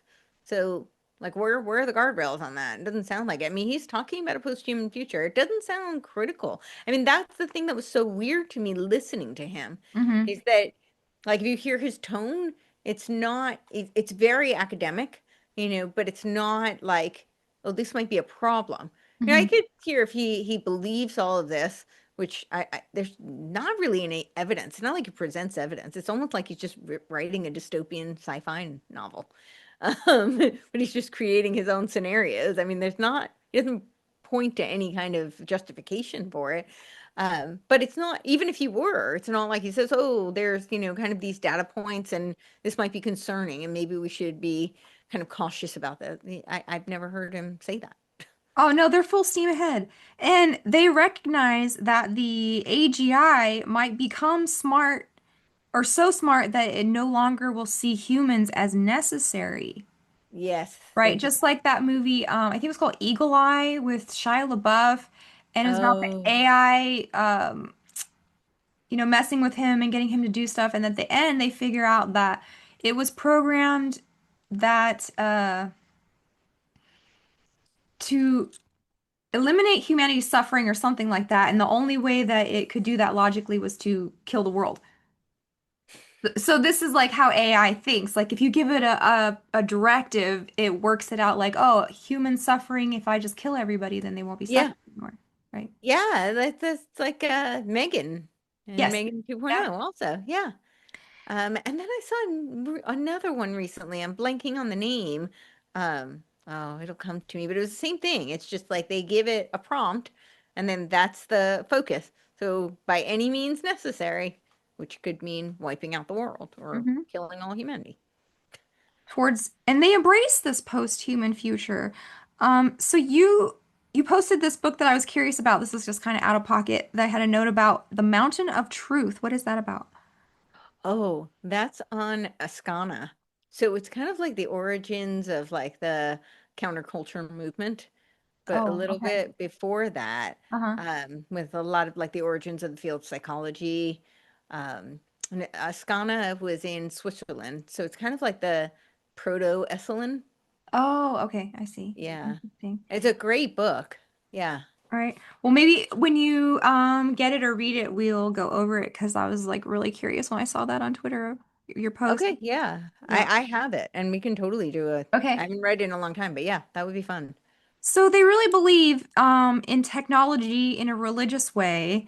You've got this accelerated psychosis, and you've got doctors even warning about like, I don't know where the world is going because what says there's a real possibility in the coming years that as society becomes so dangerously psychotic, um, that things are just going to start to fall apart because of this. So AI is going to replace a lot of people's income, their purpose, The their relationship. relationships, exactly. And I just started writing a little like chapter in my book about the Enlightenment and how those ideals uh, informed feminism Hmm. and how the Industrial Revolution kind of displaced women in a way that it started doing all of the jobs that the women were usually doing Yeah. to support themselves so they Yeah. weren't like totally dependent on a male family member, like Right. textiles and food preparation, food processing, even. Hmm. So when you have this technological advancement of the Industrial Revolution that really displaces women. And yeah, I don't want to like derail it to get into that, but like feminism was a response to this kind of stuff, to the Enlightenment and to the age of consent laws Hmm. Yeah. in the past, which were crazy, like 7 years old in some places, Delaware, Yeah. in New England, 10 years old to 12 years old. So this is the time that's what really gave women the impetus to get involved into politics because a lot of children were being SA'd. Anyways, that's way off topic. Oh, but it all goes to transhumanism because the uh, this is like replacing women with machinery, Hmm. right? Yeah. And in the second wave, you're attacking biology by pushing birth control and stuff like this. And so that's another proto-transhuman because you're going against nature with the Hmm. birth control, right? Very much so. Yeah. And so we're going to see this. Men are going to be going through this same thing now that we have AI going to replace so many jobs that men have. They're going to be in this like tumultuous place. Like, where am I in society now? Just like women of the 19th century were. Yeah, I think it's going to be. I mean, people are phrasing it both ways. They're saying like it could also be like leverage and where you're seeing a huge like hiring kind of thing where people have a lot more time and they can be more creative and they can use the technology as a tool. But a lot of people will be displaced. That is also true. Hmm. And I don't know, there could be a lot of innovation because people could be involved in the technological advancements, right? So there's definitely could be innovation. I don't think it's all doom and gloom. Hmm. I'm not a fan of transhumanism, and I mean, I just wrote a whole book warning about technocracy. So, I mean, I'm obviously not advocating it, but I do think I'm not of the mindset that all technology is bad either, and that there can't be any benefits. Hmm. We're not My Amish. Yeah, I'm not Amish. Yeah. Although I love the Amish and they do great things. And well, when we buy a house one day, I think they should build it. Hmm. Um, they're really great woodworkers. Like they do really great building. But yeah, I don't think that I don't look at it as like all negative. However, the problem is really whose hands it's going to be in, Hmm. and what they're because I think their goal is a techno-feudal society. Hmm. So I think they want to displace a lot of people and then push them into like where they force their hand. So people are going to be displaced now, especially when you start to think about it. It's one thing when you've got the younger generation and you can train them to be working with AI and Hmm. training them to do AI, but you've got people who've been working for years and don't have the skill set for it. Hmm. So there's going to be this huge schism. The other thing I'm really concerned about is people outsourcing everything to AI, right? So we've got they're already seeing huge declines in cognition, Hmm. particularly memory function and like executive function. And people think of memory as like, okay, well, I mean, I could look things up, like I don't have to remember everything. But the reason why memory is such a big part of IQ is not because memory itself is so important, but because it's a building block. I mean, you Hmm. think about like a kid playing a game memory, right? It's about matching the pairs. You can't do pattern recognition if you don't remember the first data point. You Hmm. can't integrate ideas if you don't have the foundation, you don't remember it. You can't layer on top of concepts if you're like, oh, well, I'll just look things up and I don't need to remember anything. And we're seeing so much of that. But then on the other hand, you're seeing people who are really leveraging AI as a tool and they're using it to be more productive, right? So Hmm. they're not outsourcing their cognition, but they're using it so that they can, the way you would use like a calculator. But the same applies for a calculator, right? Like if you teach a kid to use a calculator, but you never gave them the tools to do basic math, the chances of them doing advanced like applied mathematics are probably pretty slim because they don't Right. have the foundation. That's Yeah. kind of the same thing. Yeah. Well, according to the accelerationist philosophy, the revelation of this demonic AI conspiracy actually accelerates its fulfillment. So it's that part of that like hyperstition to Yep. creating reality, imagination. Imagineering, that's the word I was Mm, thinking. yep. Imagineering. And then they say even seeing the sigil empowers it. Seeing that Even seeing pneumogram, what? even seeing that pneumogram sigil Oh, yes. empowers it. So it's like, thanks, Tucker. Oh boy. Thanks for showing that to everybody, I guess. But he also has this eccentric essay called The Lemurian Time War about Gnostic concepts of time being a prison. So that's another point we were talking about how you know, they think that the body is a prison and they want to Mm. upgrade it with technology in the new evolution, right? Yeah, so it basically, I mean, it's really, if you think about it, it's like it's all Hermeticism.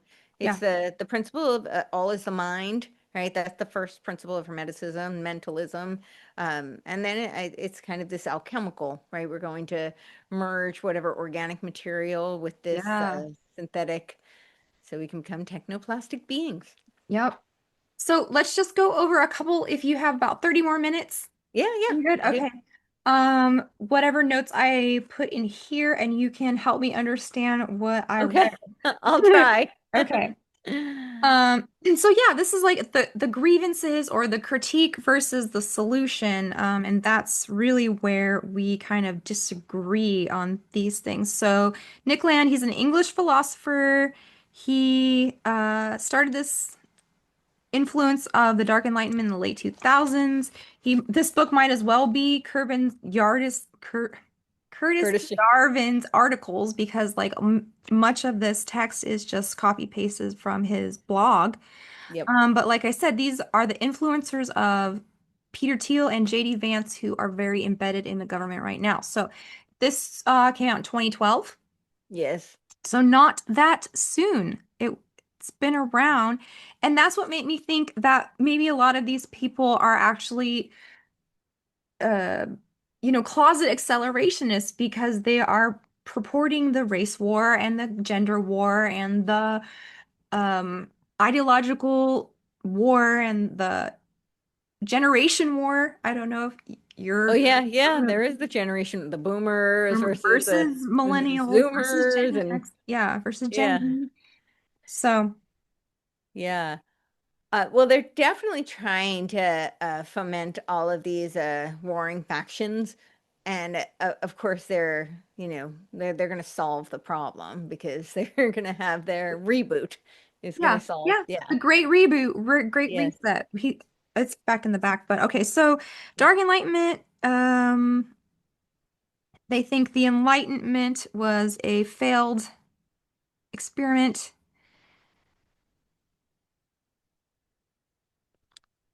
He says the two great thinkers are Mencius Mollberg, and he has a Hobbesian political philosophy. So that's Hobbes, right? Hobbesian. Yep. Can you explain So that? What is that? yeah, so like the Hobbesian nightmare, right? Hmm. This idea that we're all this is the idea that we're all like just, selfish brutes. And so we're gonna Okay. have this like major revolt. And so yeah, Hobbes had this whole concept of the Hobbesian nightmare. Okay. But And yeah. the second one was Thomas Malthus, which I've heard of that one. He's the one, the depopulation and like flies in the jar. Wasn't that one of his experiments? Oh, he might have been. Oh yeah, I think it was, right? The flies in the jar.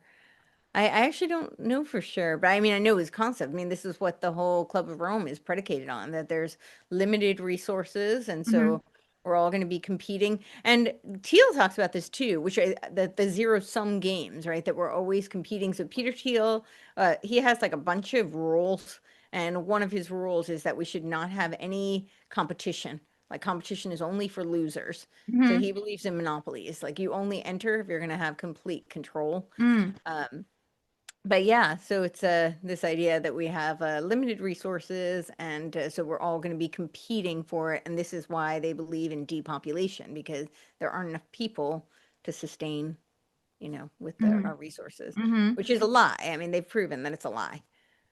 So Yeah, yeah. I think experiment was pretty stupid because Jay knows all about it. He talks about it all the time. Mm. He's getting his ideas about like overpopulation from overpopulation of flies in a jar or something stupid like that. So, Then, Yeah. so Nick Well, landed the this quote. Club of Rome, I mean, and I have the quote in several of my articles, but the Club of Rome literally said that it was in their they did the obviously the limits of growth that was in 1972, and then they did in 1992 the Global Revolution document, Mhm. and they in their 1992 document they said that they needed a common enemy for people to rally behind, and so they decided that the enemy of humanity was man himself. Mm, And mm, then mhm. they went on to talk about like, all the pollution that we do but they pretty much admitted that it was propaganda.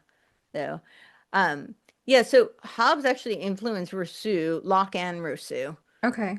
So yeah, he's the concepts of sovereignty, natural rights.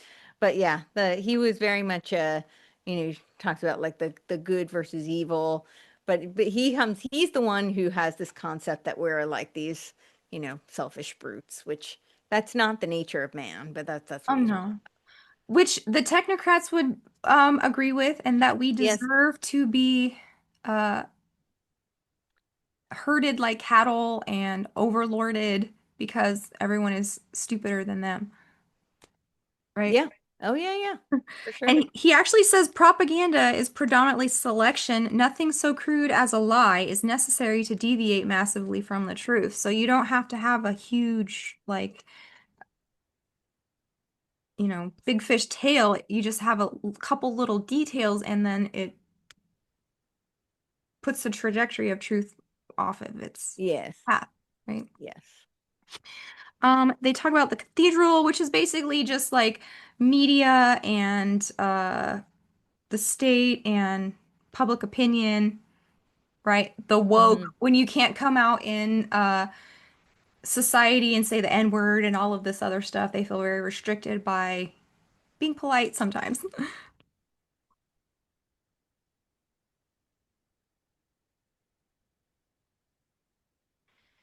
So then what?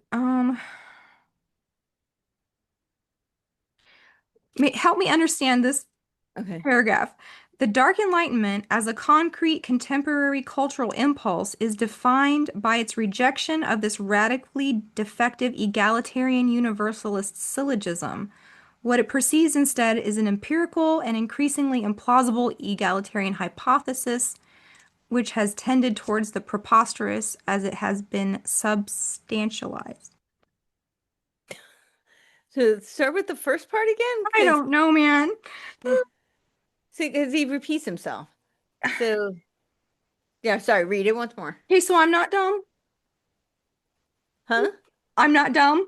No, no, no, Okay. no. He's repeating himself. I mean, I understand what like the first part sounds like basically the whole premise of the Dark Enlightenment is that they reject egalitarianism. So Okay. when they say that they're the counter to the Enlightenment. So the Enlightenment was people like Hobbes. Hobbes was a radical materialist, but Uh-huh. he also had this concept of human nature and the state of nature and it being this is this idea that humans are these like brute, selfish, that's the nature of man. Mhm. um, but the Enlightenment was like Locke, Hume. That's what we typically think of as the Enlightenment. Like I said before, it's not the Enlightenment. It was not a monolith at all. But that's kind of who people think of when they think about the Enlightenment.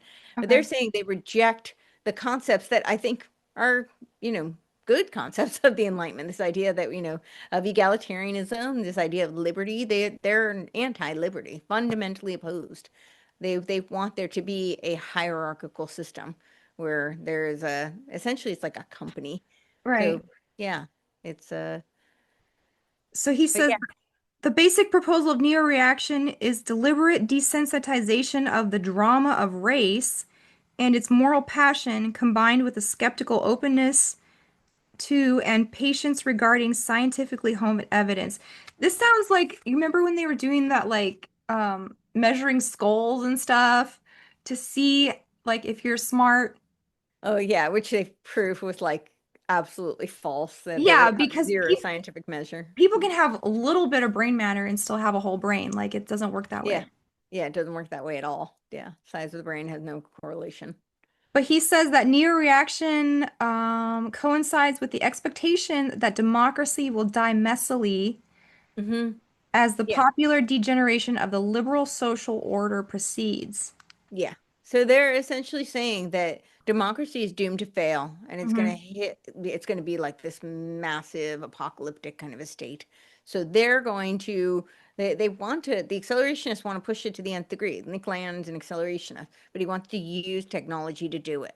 And then they will have what will come in will be this Dark Enlightenment top down type of you know, hierarchical where you've got a daddy CEO who calls all the shots. There's actually an article in the Gray Mirror where Yarvin talks about how it was like at the end of Trump's first term, and he said he really hopes that Trump will come in for the second term and that Trump is going to take over as a CEO. Hmm. And he talks about like this whole vision, which essentially sounds like the Heritage Foundation Project 2025, create like an unbound executive, which is 50% complete, by the way, like their I goals. know. Someday I want to talk to you about that, the whole Heritage Foundation and Project 2025 and all those guys because they are also informing politics a lot right now. Well, and they're tied to Vance, right? Kevin Roberts and the forward for his book and the Mercer Foundation. I mean, they're Hmm. all kind of intertwined. So, Hmm. yeah. And what was that?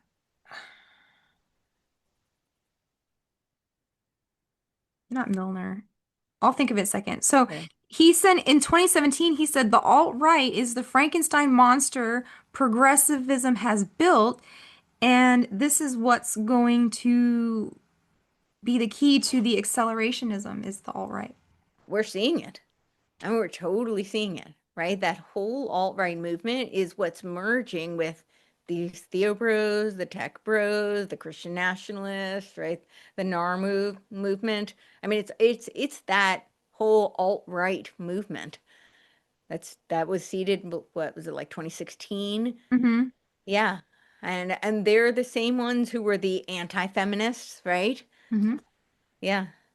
So he's absolutely right. That's exactly what's happening. I don't think I don't think he's observing. I mean, I think that's was being steered. I think that was Yeah, because I mean, the whole new Nick Fuentes phenomenon yep. that he's becoming mainstream now when he's always been like kind of a troll, like kind of, not standing for a lot of things because behind all of that stuff is just anarchy and trolling and seeing if you can get attention or if you can stir things up or be a muckraker or whatever, just to see if the attention comes back to you.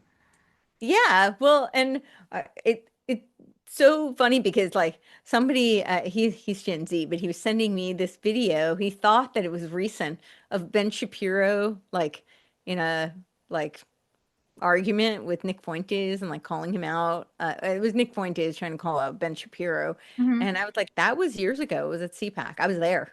Oh, Like I uh-huh. watched it. Yeah.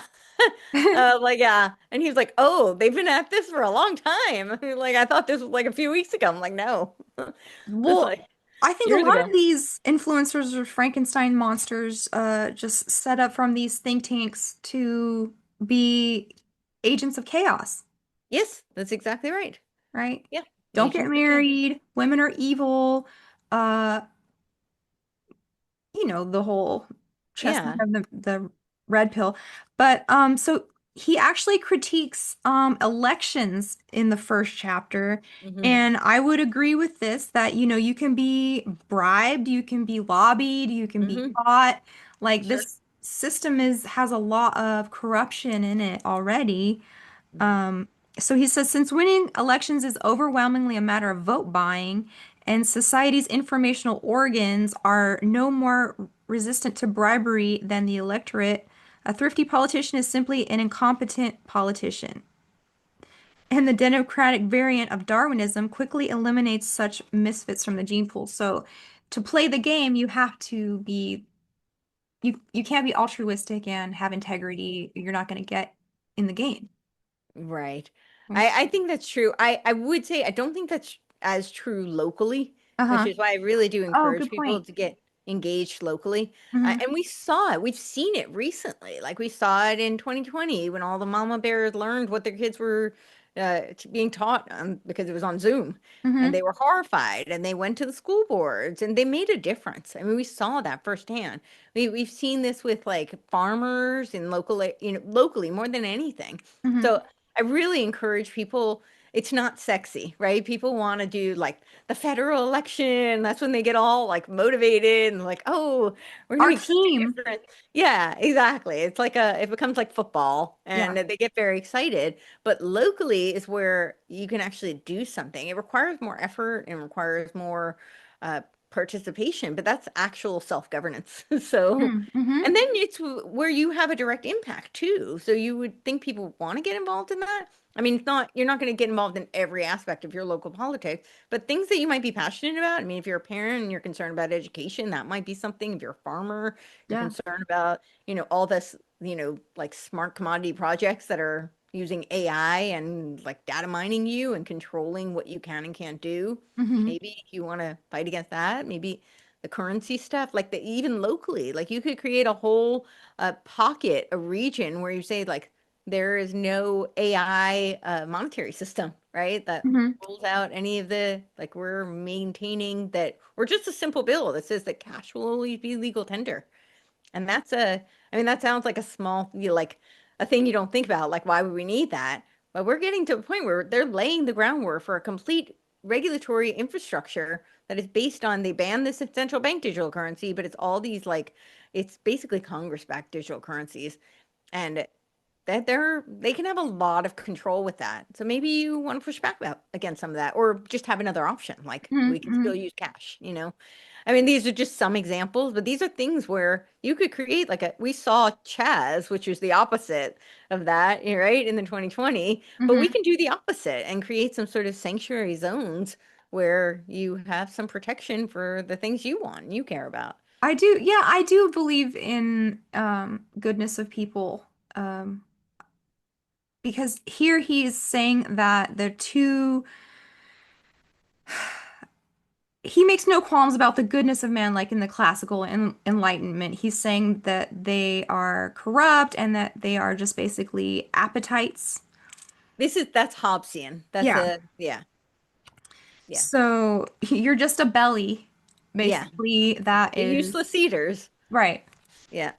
So that's part of the Dark Enlightenment. It's the black pill that people aren't good, um, Uh-huh. which no, that's not necessarily true. I mean, we are fallen, but that doesn't mean we are wicked uh, at our core, Yeah, so I mean, right? like a sinful, at least as I understand it, is to miss the mark, right? We're Yeah, not omniscient, we're not all knowing. So yeah, we're going to miss the mark, but that doesn't mean we're inherently evil.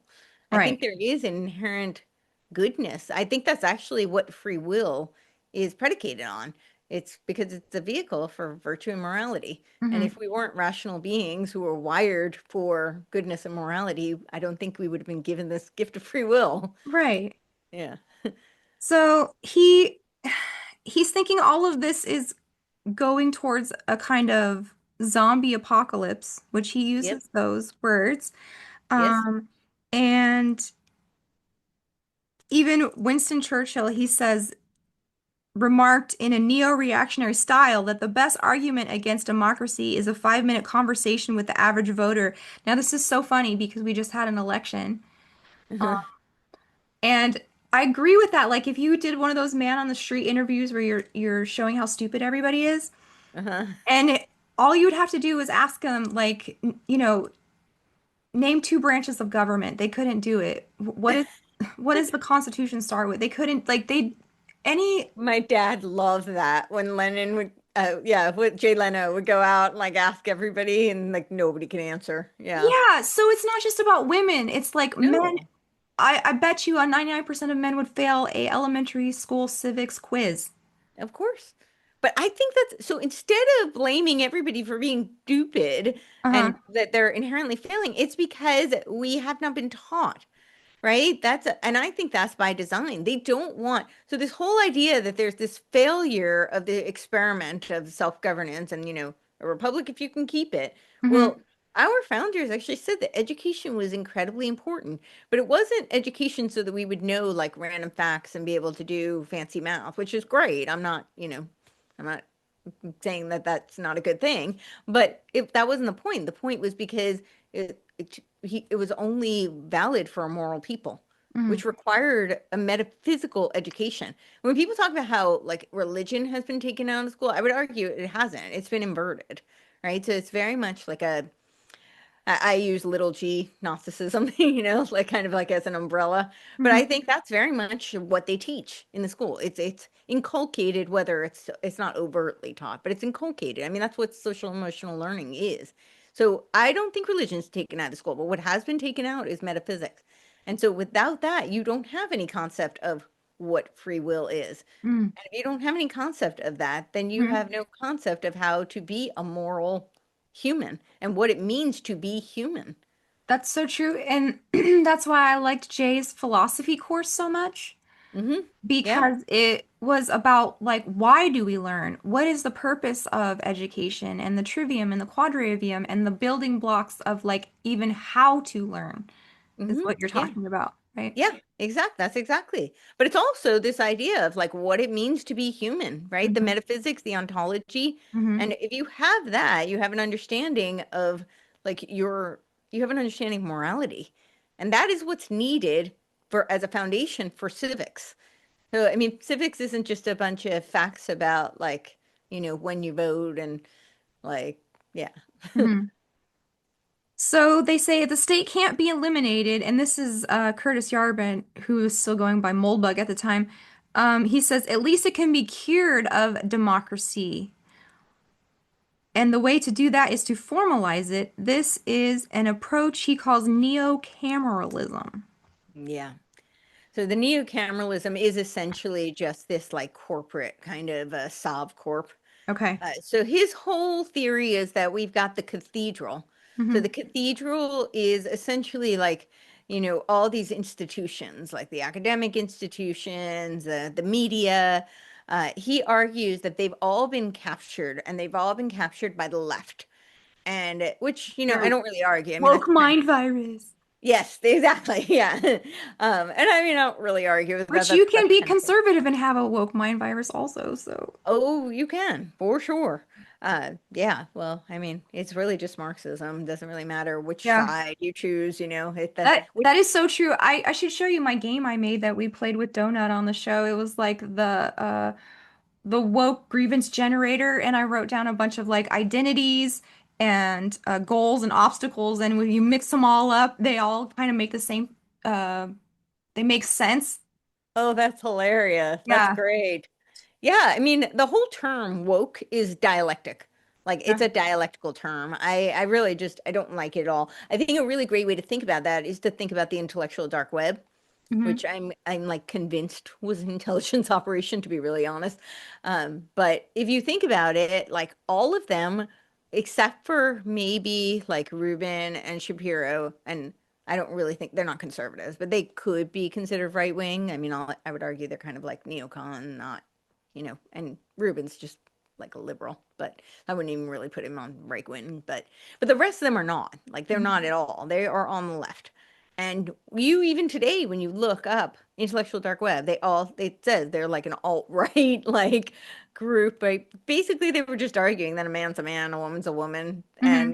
but they got like labeled as right-wingers, which shifted the Overton window and created this woke, anti-woke dialectic. Hmm. When you're just talking, I mean, it's all just Marxism. Hmm. Marxism rebranded. I mean, which is, I mean, I would say goes way older than Marxism. But if you want to point to like that would be an identify, like that would be a timestamp. Okay. But and now we've got like the left right woke. It's just again creating more dialectics. So I'm like, we could just call it what it is. This is grievance kind of. Yeah, Yes. And that's I went through this period, like I was like, I don't want to talk about that. okay. So the neo-camerals GovCorp, he's saying Hong Kong, Singapore, and Dubai are good like examples of what it could be like, right? Yeah, so they're all technocratic states, Uh-huh. right? They're all technocracy run. Hong Kong, Singapore, Yeah. they have like smart cities. Dubai, yeah. And Dubai, yeah. But yeah, so he says that, these all these institutions are captured by the left, and that the left is motivated by power. That they're overrun with this, just like ravenous, insatiable desire for power. Hmm. And so the right essentially needs to come in and have their and wipe them out and control all of these institutions. Hmm. That's the formalism, right? And Well, so now we're going to have a company that controls everything. he calls that a mystery cult of power. Hmm. He says universalism, this is Curtis Yarvin talking, quoted by Nick Land. Democracy is a religion. Universalism is a non-theistic Christian sect. He mentions progressivism, multicultural, liberal, humanism, leftism, political correctness. Hmm. And he uh,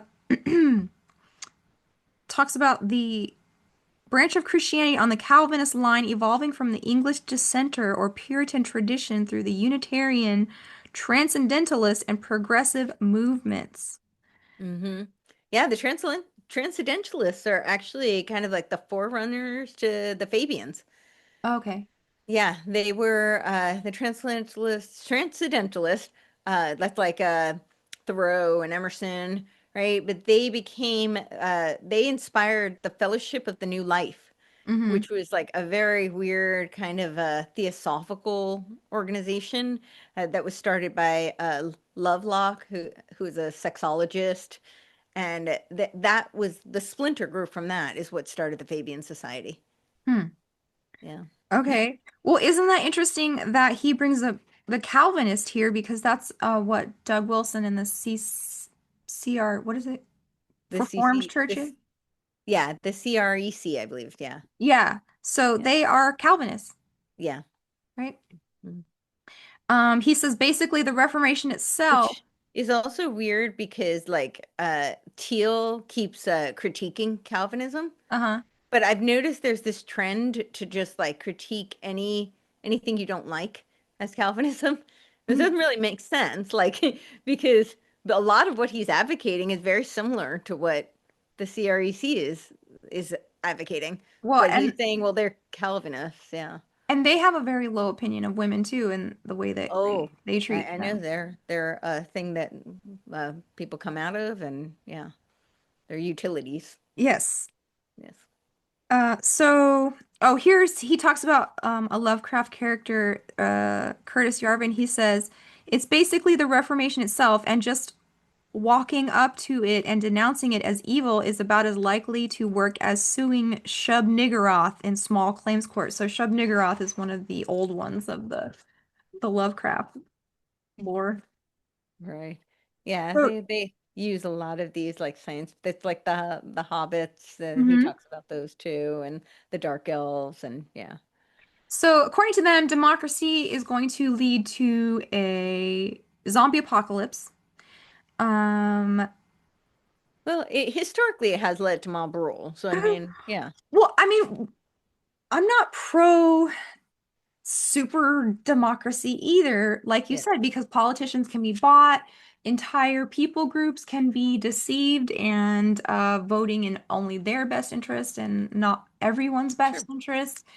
yeah, So, I mean, this is why we're in this mess in the first place. So that's why I'm saying like the critiques and the grievances are real, but the solution to become RoboCop is not the way out. no, or to virtualize humans. That is not the way. But he does say that the founding fathers were skeptical about democracy. They were aware of the evils that Yeah, accompany the tyranny of the majority. this is Um, why they created a republic, not a constitution. right. Yeah, So the framers of the Constitution went to great lengths to ensure that the federal government was not based on the will of the majority and was not therefore democratic. Because what if the majority becomes Muslims and then yeah, they vote in a democracy into law that we all have to wear trash bags with one hole for our eye? yeah. Well, they are one of the largest voting blocks of the UN. They So we'll just see where that's going. took over New York City, and I mean, I'm not joking. Like in Algiers, they just tightened up the burqa laws, or what is that called? The whole sheet over, and it has Hijab one eye hole. one. One. Because you don't need to see with both. I mean, Uh, screw depth perception. Like you're just going to well, the market, right? I wouldn't know. I Oh, don't want Courtney, to see it. no! That's, But yeah, no, if I had to, I would want both. oh man. And this is where why are we headed this way? It's just so crazy to me. So the Bill of Rights establishes the rights of the people against infringements by the state and stuff like this. And the rest of the citizens' rights are protections from the state. And Hmm. this is what they are considering as liberty. So I would agree with that. Hmm. But they don't want liberty. They're Right. opposed to liberty. So, yeah, liberty bad. Only the philosopher kings Yeah. can rule. Curtis Yarvin is Yes Kings Yenti? protester. Like, the No Kings protests? Oh, yes, yes. Yes, Moldbug is Yes Kings. he's the yes king. We Yeah. actually did a debate really recently that on if whether or not the United States should become a monarchy. Yeah. Which I'm not opposed to if they're good people. Well, Um, he wants it to be a CEO style dictatorship that's basically run by technology, so but that's not good people. no. I don't think so. Yeah, I don't think that's going to end well. Well, I mean, he's talking about virtualizing humans. There's not a whole lot of goodness in that. I mean, he may genuinely believe that that is the humane alternative, but Yeah. So then they talk about Dawkins. mhm. Molbug's critique on Dawkins. He had a famous article how Dawkins got punked in 2022. So they're talking about how Dawkins is kind of a Calvinist atheist is what his Belief system? yeah. See, I mean, this is just weird. Like, you may not agree with Calvinism, but it's not atheist. I know.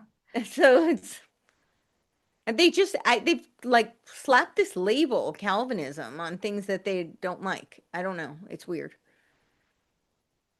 So they say all legitimate mainstream thought on Earth today is descended from the American Puritans and through them the English dissenters. Mhm.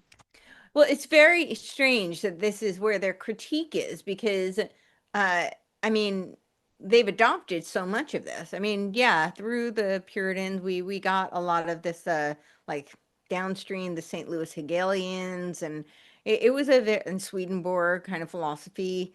So which was I would say prior, but there was adopting a lot of that. There was a lot of kind of mystical beliefs, but they've just I don't see how they're really different. They just have their own flavor of it.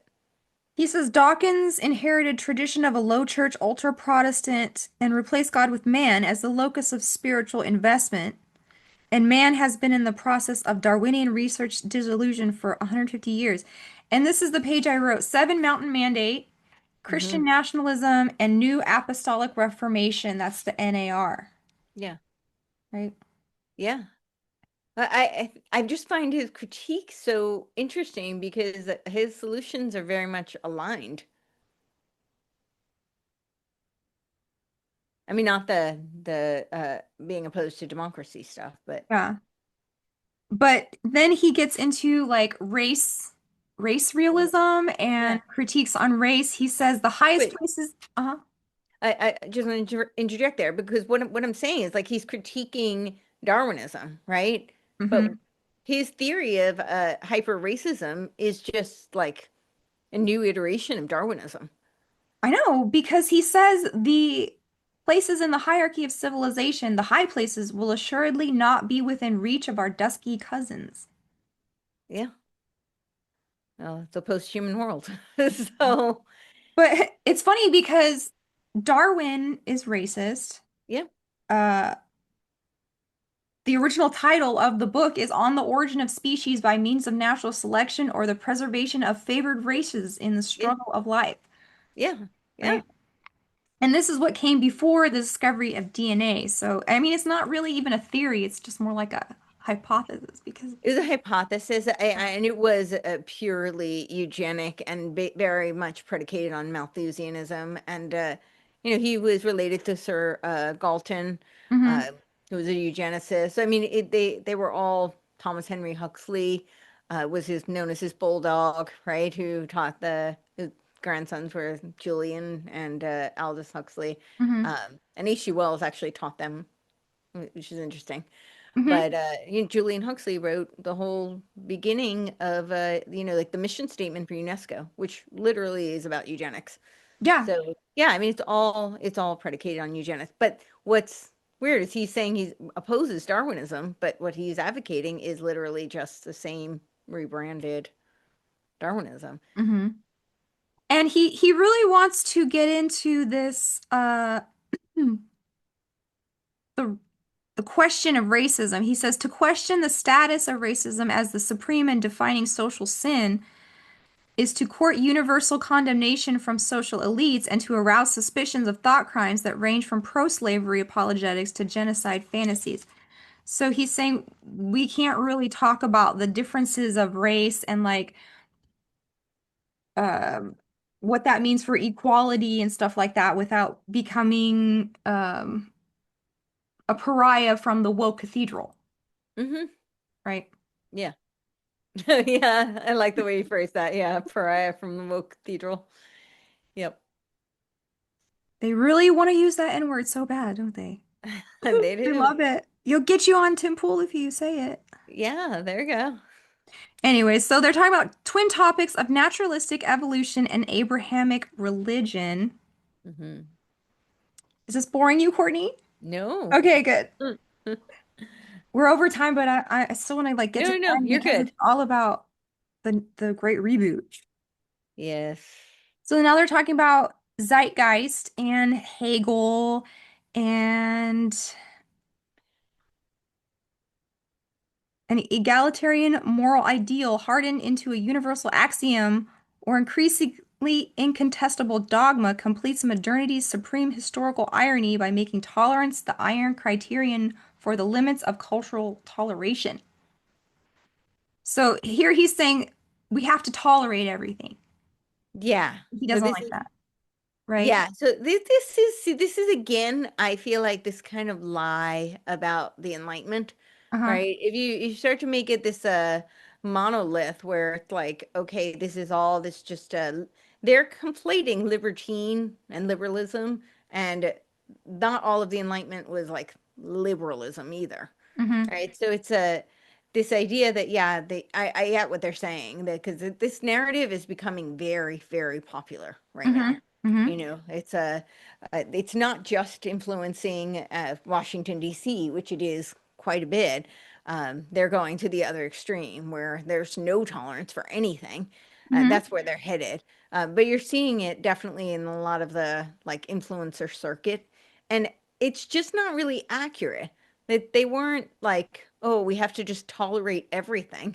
Like I mean, that's kind of absurd. Like, Right. obviously there's some order. Because that's anarchy. Exactly. Yeah. So he says we must remember that those who tolerate intolerance abuse tolerance itself. And an enemy of tolerance is an enemy of democracy, Moldbug ironizes. So he's making a joke that about Yeah. all of this tolerance. Um, I've been to the Museum of Tolerance in LA. Oh, really? It was weird. It's mostly about the Holocaust. It's what? It was mostly about the Holocaust and like how this can never happen Oh, again, and so we have to like tolerate oh, all of this interesting. stuff. Yeah. Huh. Okay. Where is it? In Los Angeles. No, I know, but Yeah. where? I'm not sure like what neighborhood. Oh, Museum of Tolerance. Yeah. I wonder if it's maybe still there. I'll look that up. But then they are sad because no one tolerates them and only the right can hate. And they are complaining now that the left calls the right hateful, Mm-hmm. but the left is not hateful because they tolerate everything.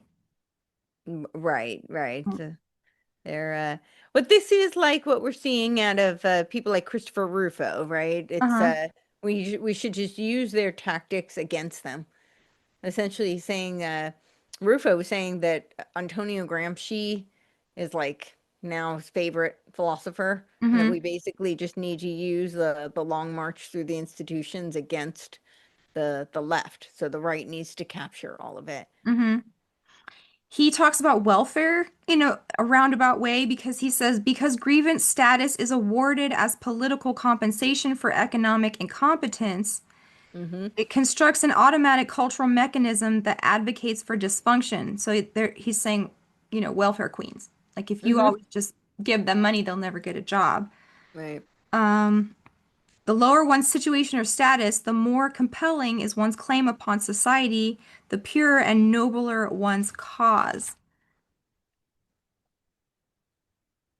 He says every attempt at progressive improvement is fated to reverse itself perversely into horrible failure. No democracy could accept this, which means that every democracy will fail.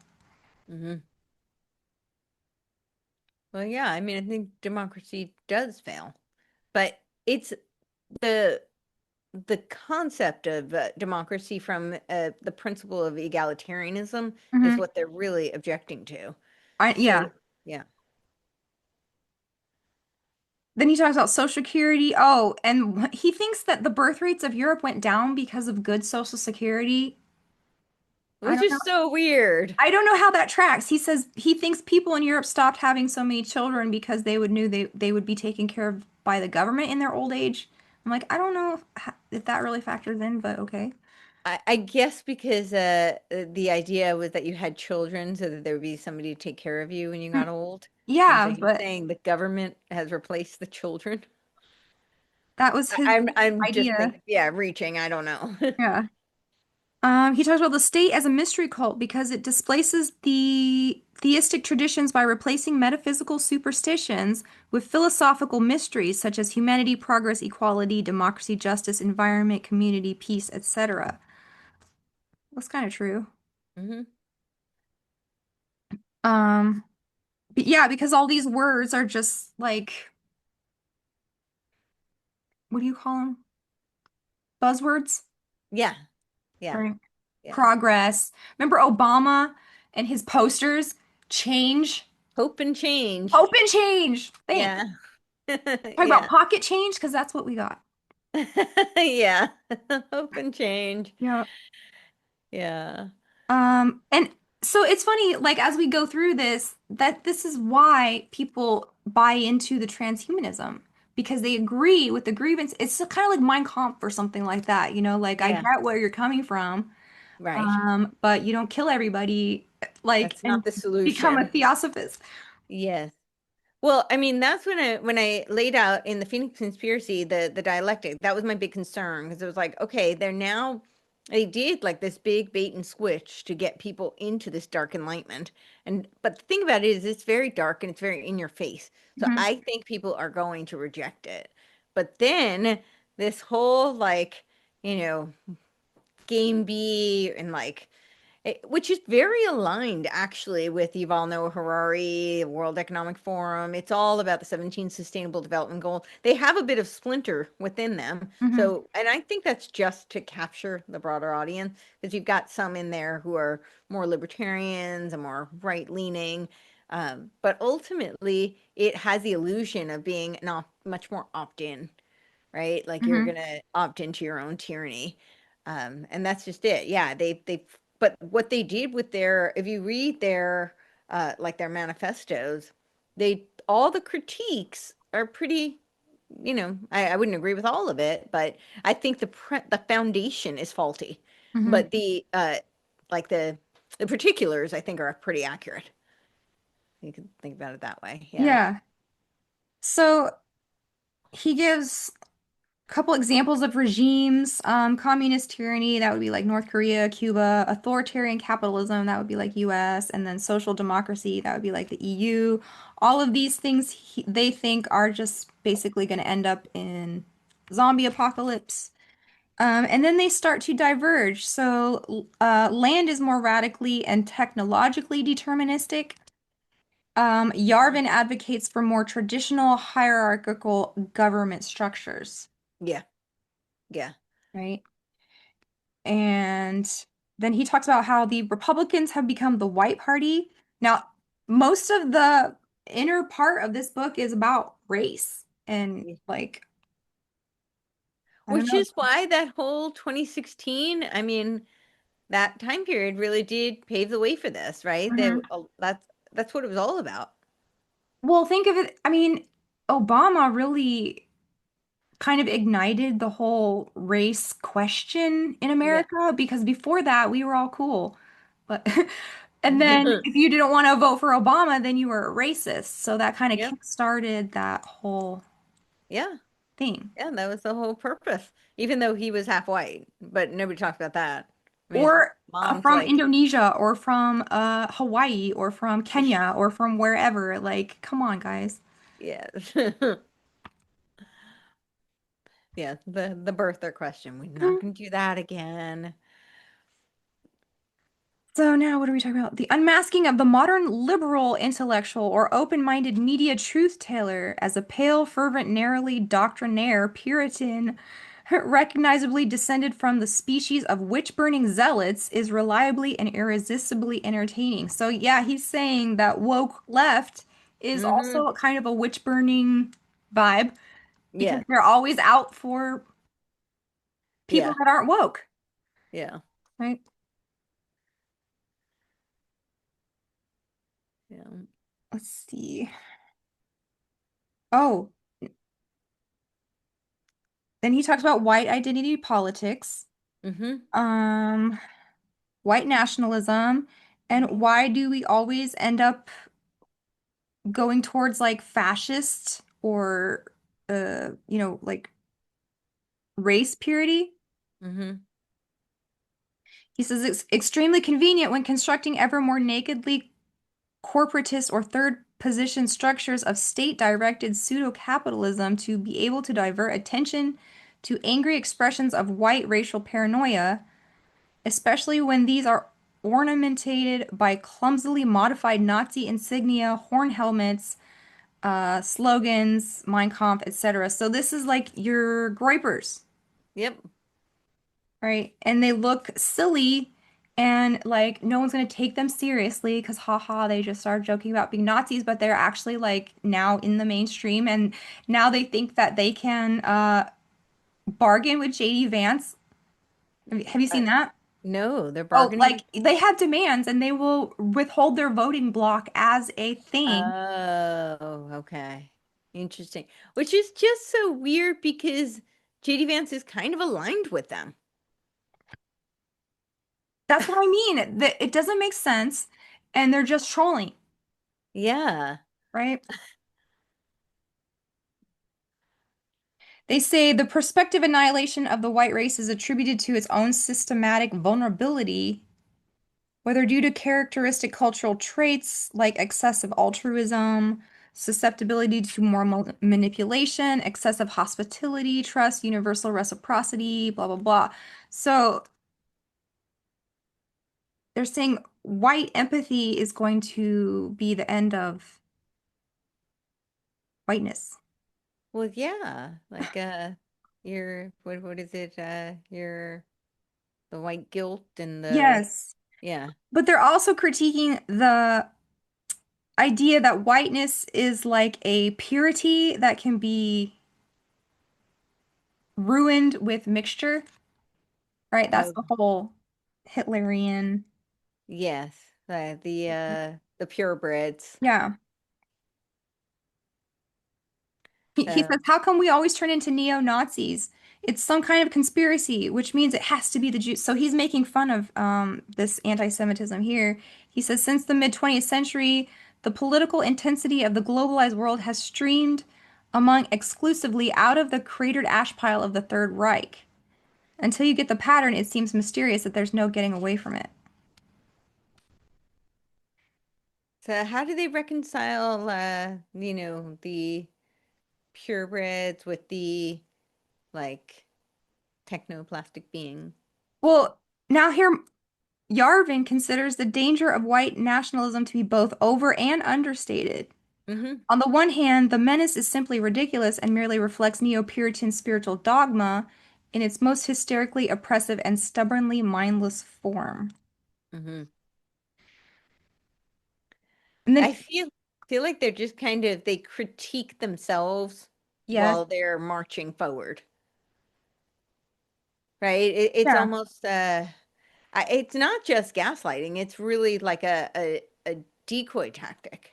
Well, that's why I'm reading this and I'm like, am I stupid or is this does not make total sense? No, it doesn't really make sense. They're doing a lot of criticizing themselves, but I read it as it's like a deflection. So Hmm. you don't worry about what they're doing, right? They're kind of like, oh yeah, this isn't what we're doing. We're criticizing it, but it's exactly what they're doing. And you see, that's what you see happening now. I mean, you see the results of it. So he thinks that white nationalism strikes us as evil because Hitler was a white nationalist and Hitler was evil. Now, I don't necessarily think white nationalism is evil, but I don't think you were going to get it here. Well, but this is also, I actually think this is a like a whole active measure. But this is this narrative that like we've identified Hitler as evil, and Hmm. this is like that whole post-war consensus kind of narrative where they say that Hitler was evil, and so we anything that's remotely like Hitler is Hmm. evil, and then we've Hmm. all agreed with that. We've all identified that that's what evil looks like, and so we don't want that, and that now we're experiencing kind of this like backlash of that, um, which I think that's kind of what that's priming, but yeah, I mean, if which you, Hitler is not, I don't think that the what they're doing with the white nationalism. I mean, I would argue it is pretty evil. There's a big difference between like something like the Scandinavian countries where that's what I they're, mean. yeah, but It's like, that's because they have tight borders, and but it's a very different thing to say we're going to eradicate people so we can achieve white nationalism. right? I mean, Yeah. maybe that's like doable in some place like Ireland or something Yeah, well, I mean, small. Scandinavian countries like Yeah. Sweden is, although they're changing that now with their whole mass migration, right? All Well, the Muslim, it's yeah, the it's same. so crazy because if you are against that, then you're a Hitler white nationalist. If Yeah, you're against like super migration and replacement migration, yep. Which was Eric now you're Weinstein. racist. Yeah. And it's like Eric- in the UK, it's gonna go so crazy because the people who are standing up for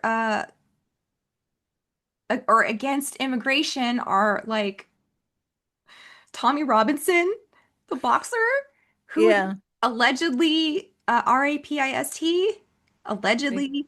Um, Right. so it's like all the Tates.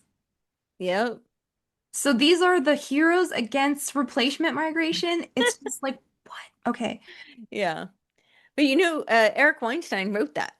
He wrote it in 2000, or 2002. He worked for the UN in 2000, 2002. It might have been 2001 when he wrote it, but it was a migration replacement for the benefit of all. Uh-huh.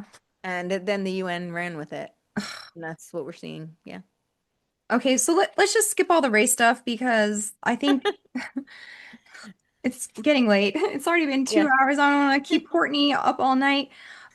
So the last chapter, approaching the Bionic Horizon, Mm. and we have already established that they are not super egalitarian. They talk about, I mean, they have some good points about equality. Like, not everybody can be equal to that's impossible, Sure. right? Yeah, but it's not the idea. Egalitarianism and being equal are not the same I thing. know, that's what I mean. It's like you can be equal in the eyes of the law. Yeah, That's what that exactly. means. Like Yeah. everybody is subject to the same consequences for the same crime. And Yeah. I was reading Romans today to get ready for a talk I have to do, and he is even talking about a sort of egalitarianism in that in like Roman citizens are not better than slaves, are not better than women, are not better, and Jewish Christians are not better than Gentile Christians and Greeks and blah blah blah blah. So in God's eyes, we are all equal Yeah.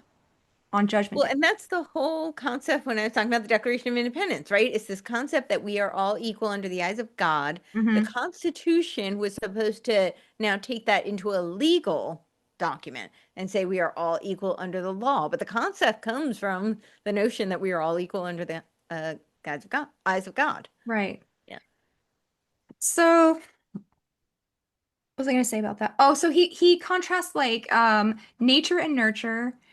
And for us, That it's both and because back in the day they thought if you were born this way you would develop this way and it had nothing to do it was all genetics basically, right? Right. And then other people were like, no, it's all like your privilege or how you were raised, but it's both. Mhm. Right. And, Yes. and Nature, that's nurture, and fate. yes, well, Never fate, yeah. underestimate the power of fate. And we call that providence too. So Yeah. exactly. Yeah. Well, I mean, you think about this whole concept of genetics too, which is pure eugenics, right? And Hmm. it is Darwinian. And Watson and Crick supposedly discovered it in, I think it was 1953. It's a very new concept. Hmm. And they were exposed as being frauds. Like they didn't actually discover the DNA. Oh, really? But this, Was yeah, it a they woman? got it was, I believe, I I think knew she it. was a French woman. I knew Yeah, it. I'm pretty sure it was. I should remember her name. I'll have to look it up and like etch it. Um, yeah, who did, well, I'll look it up. Watson and Crick. Yeah, so it's Oh, both and. yeah. He It's says both then, yeah. the dichotomy between nature and nurture rapidly acquires political and emotional implications. To put it crudely, the right likes genes and the left likes culture, but we're trying to have synergy in our Mhm. worldview here. Let's see. Oh, H.G. Wells. Rosalind Franklin was her name. Yeah. Yeah. So, yeah, it was a woman. Sorry. So here we are at the last chapter, the last couple pages. Basically, transhumanism is always the solution to them. Oh, mm-hmm. And he says there is no essential difference between learning what we really are and redefining ourselves as technological contingencies or technoplastic beings, Mm-hmm. susceptible to precise, scientifically informed transformations. Humanity becomes intelligible as it is subsumed into the technosphere, where information processing and the genome, for instance, brings reading and editing into perfect coincidence. To describe the circuit it consumes the human species is to define our bionic horizon, the threshold Mm-hmm. of conclusive nature culture fusion at which a population becomes indistinguishable from its technology. Yep. I mean, this is literally like when I talk about the technological immunization of the eschaton, and that quote like sums it up. Hmm. That is exactly what they're doing. They're now going to become the gods. They're going to terraform the earth so they can create their heaven on earth, their utopia, which is simulacra, right? Hmm. Where nothing is real anymore, but it's like has kind of an essence of what it used to be. And for them, they think this is going to be the utopia. I And I'm this down reminded me for it. of Island of Dr. Moreau too, with H.G. Wells because he was genetically modifying beasts Yeah. and stuff back in old-timey times, and now we're going to be doing that with our CRISPR babies and Yes. our Gattaca designer luxury genome baby. Yes. Gattaca. Yeah. Yes. And even some of this comes from sci-fi. So they talk about Octavia Butler. I guess that's a sci-fi author. He said, whose Xenogenesis trilogy is devoted to the examination of a population beyond the bionic horizon. Her race are gene traders who have no identity separate from the biotechnical program that they perpetually implement upon themselves. So now we're drawing again from sci-fi. Yep. And isn't that the name of like his blog? It's like Oh, maybe. Xenosystem. Yeah. Xenogenesis? Yeah. Maybe. I Yeah. think Xenosystems, but Xenogenesis might be in there too. Yeah. Catch this. He says, Yes, Xenosystems. okay. He says religious traditionalists of the Western orthosphere are right to identify the looming bionic horizon with a negative theological event. Mm. So that's like Antichrist stuff, Yep. right?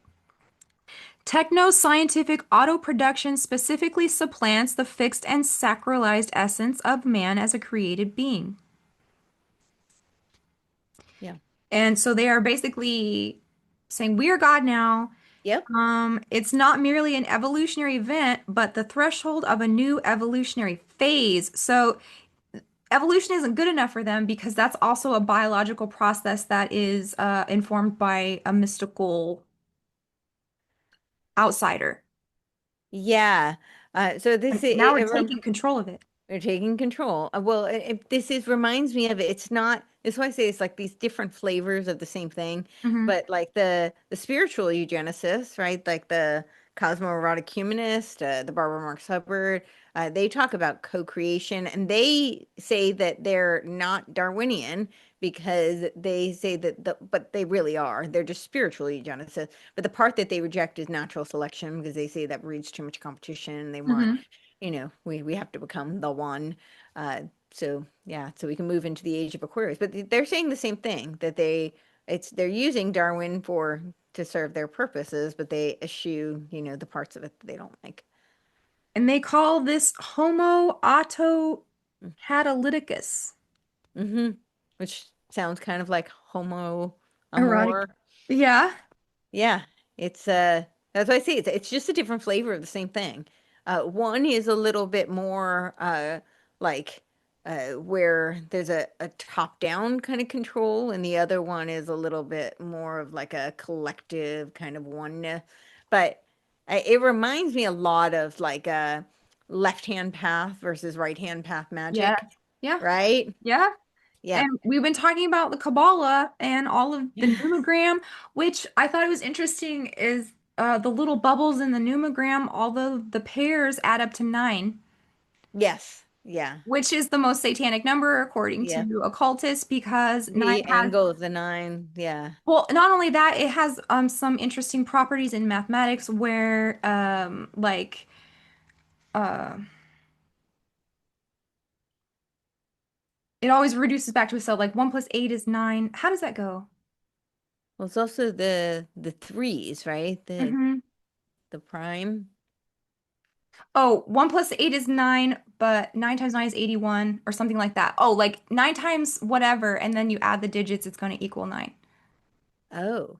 Oh, like kind of like the the whole like adding with nine. Yeah, like so 9 Multiplication, times yeah. 2 is 18, 1 plus Yeah, 8 is 9.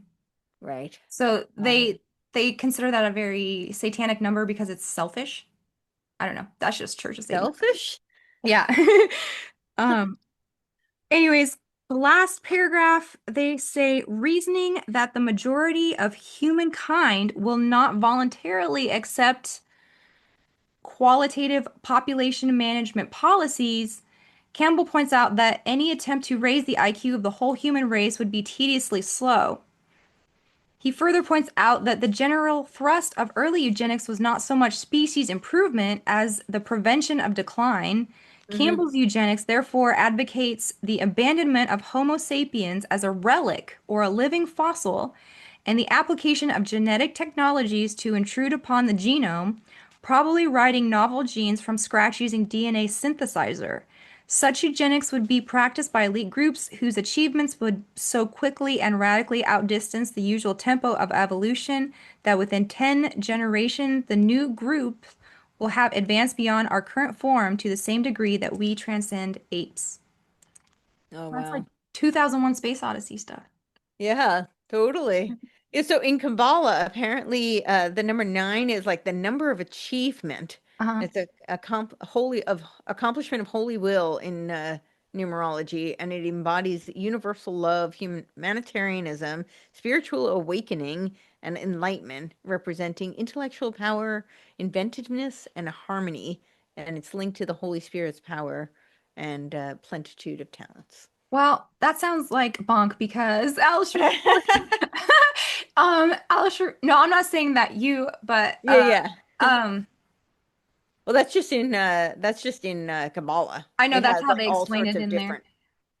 different. Kabbalah, I mean, Aleister Crowley had 9 and 11 as his two Yeah. power numbers, right? And Yes. he would say that it was like I think he would agree with Anton LaVey that 9 would be a satanic number. Yeah, I think it was Anton LaVey. Yeah. That sounds right. But I mean, what do you think of what Homo evolutus? What is Homo, how do we say? no, that's from Singularity. Homo autocatalyticus, the next evolutionary phase. Well, I think that sounds pretty scary. Man-made horrors beyond our comprehension. I think it sounds like we're going to be in the technoplastic being phase and the what is it? The technosphere, they call it? Yeah, I Yeah, the man. technosphere.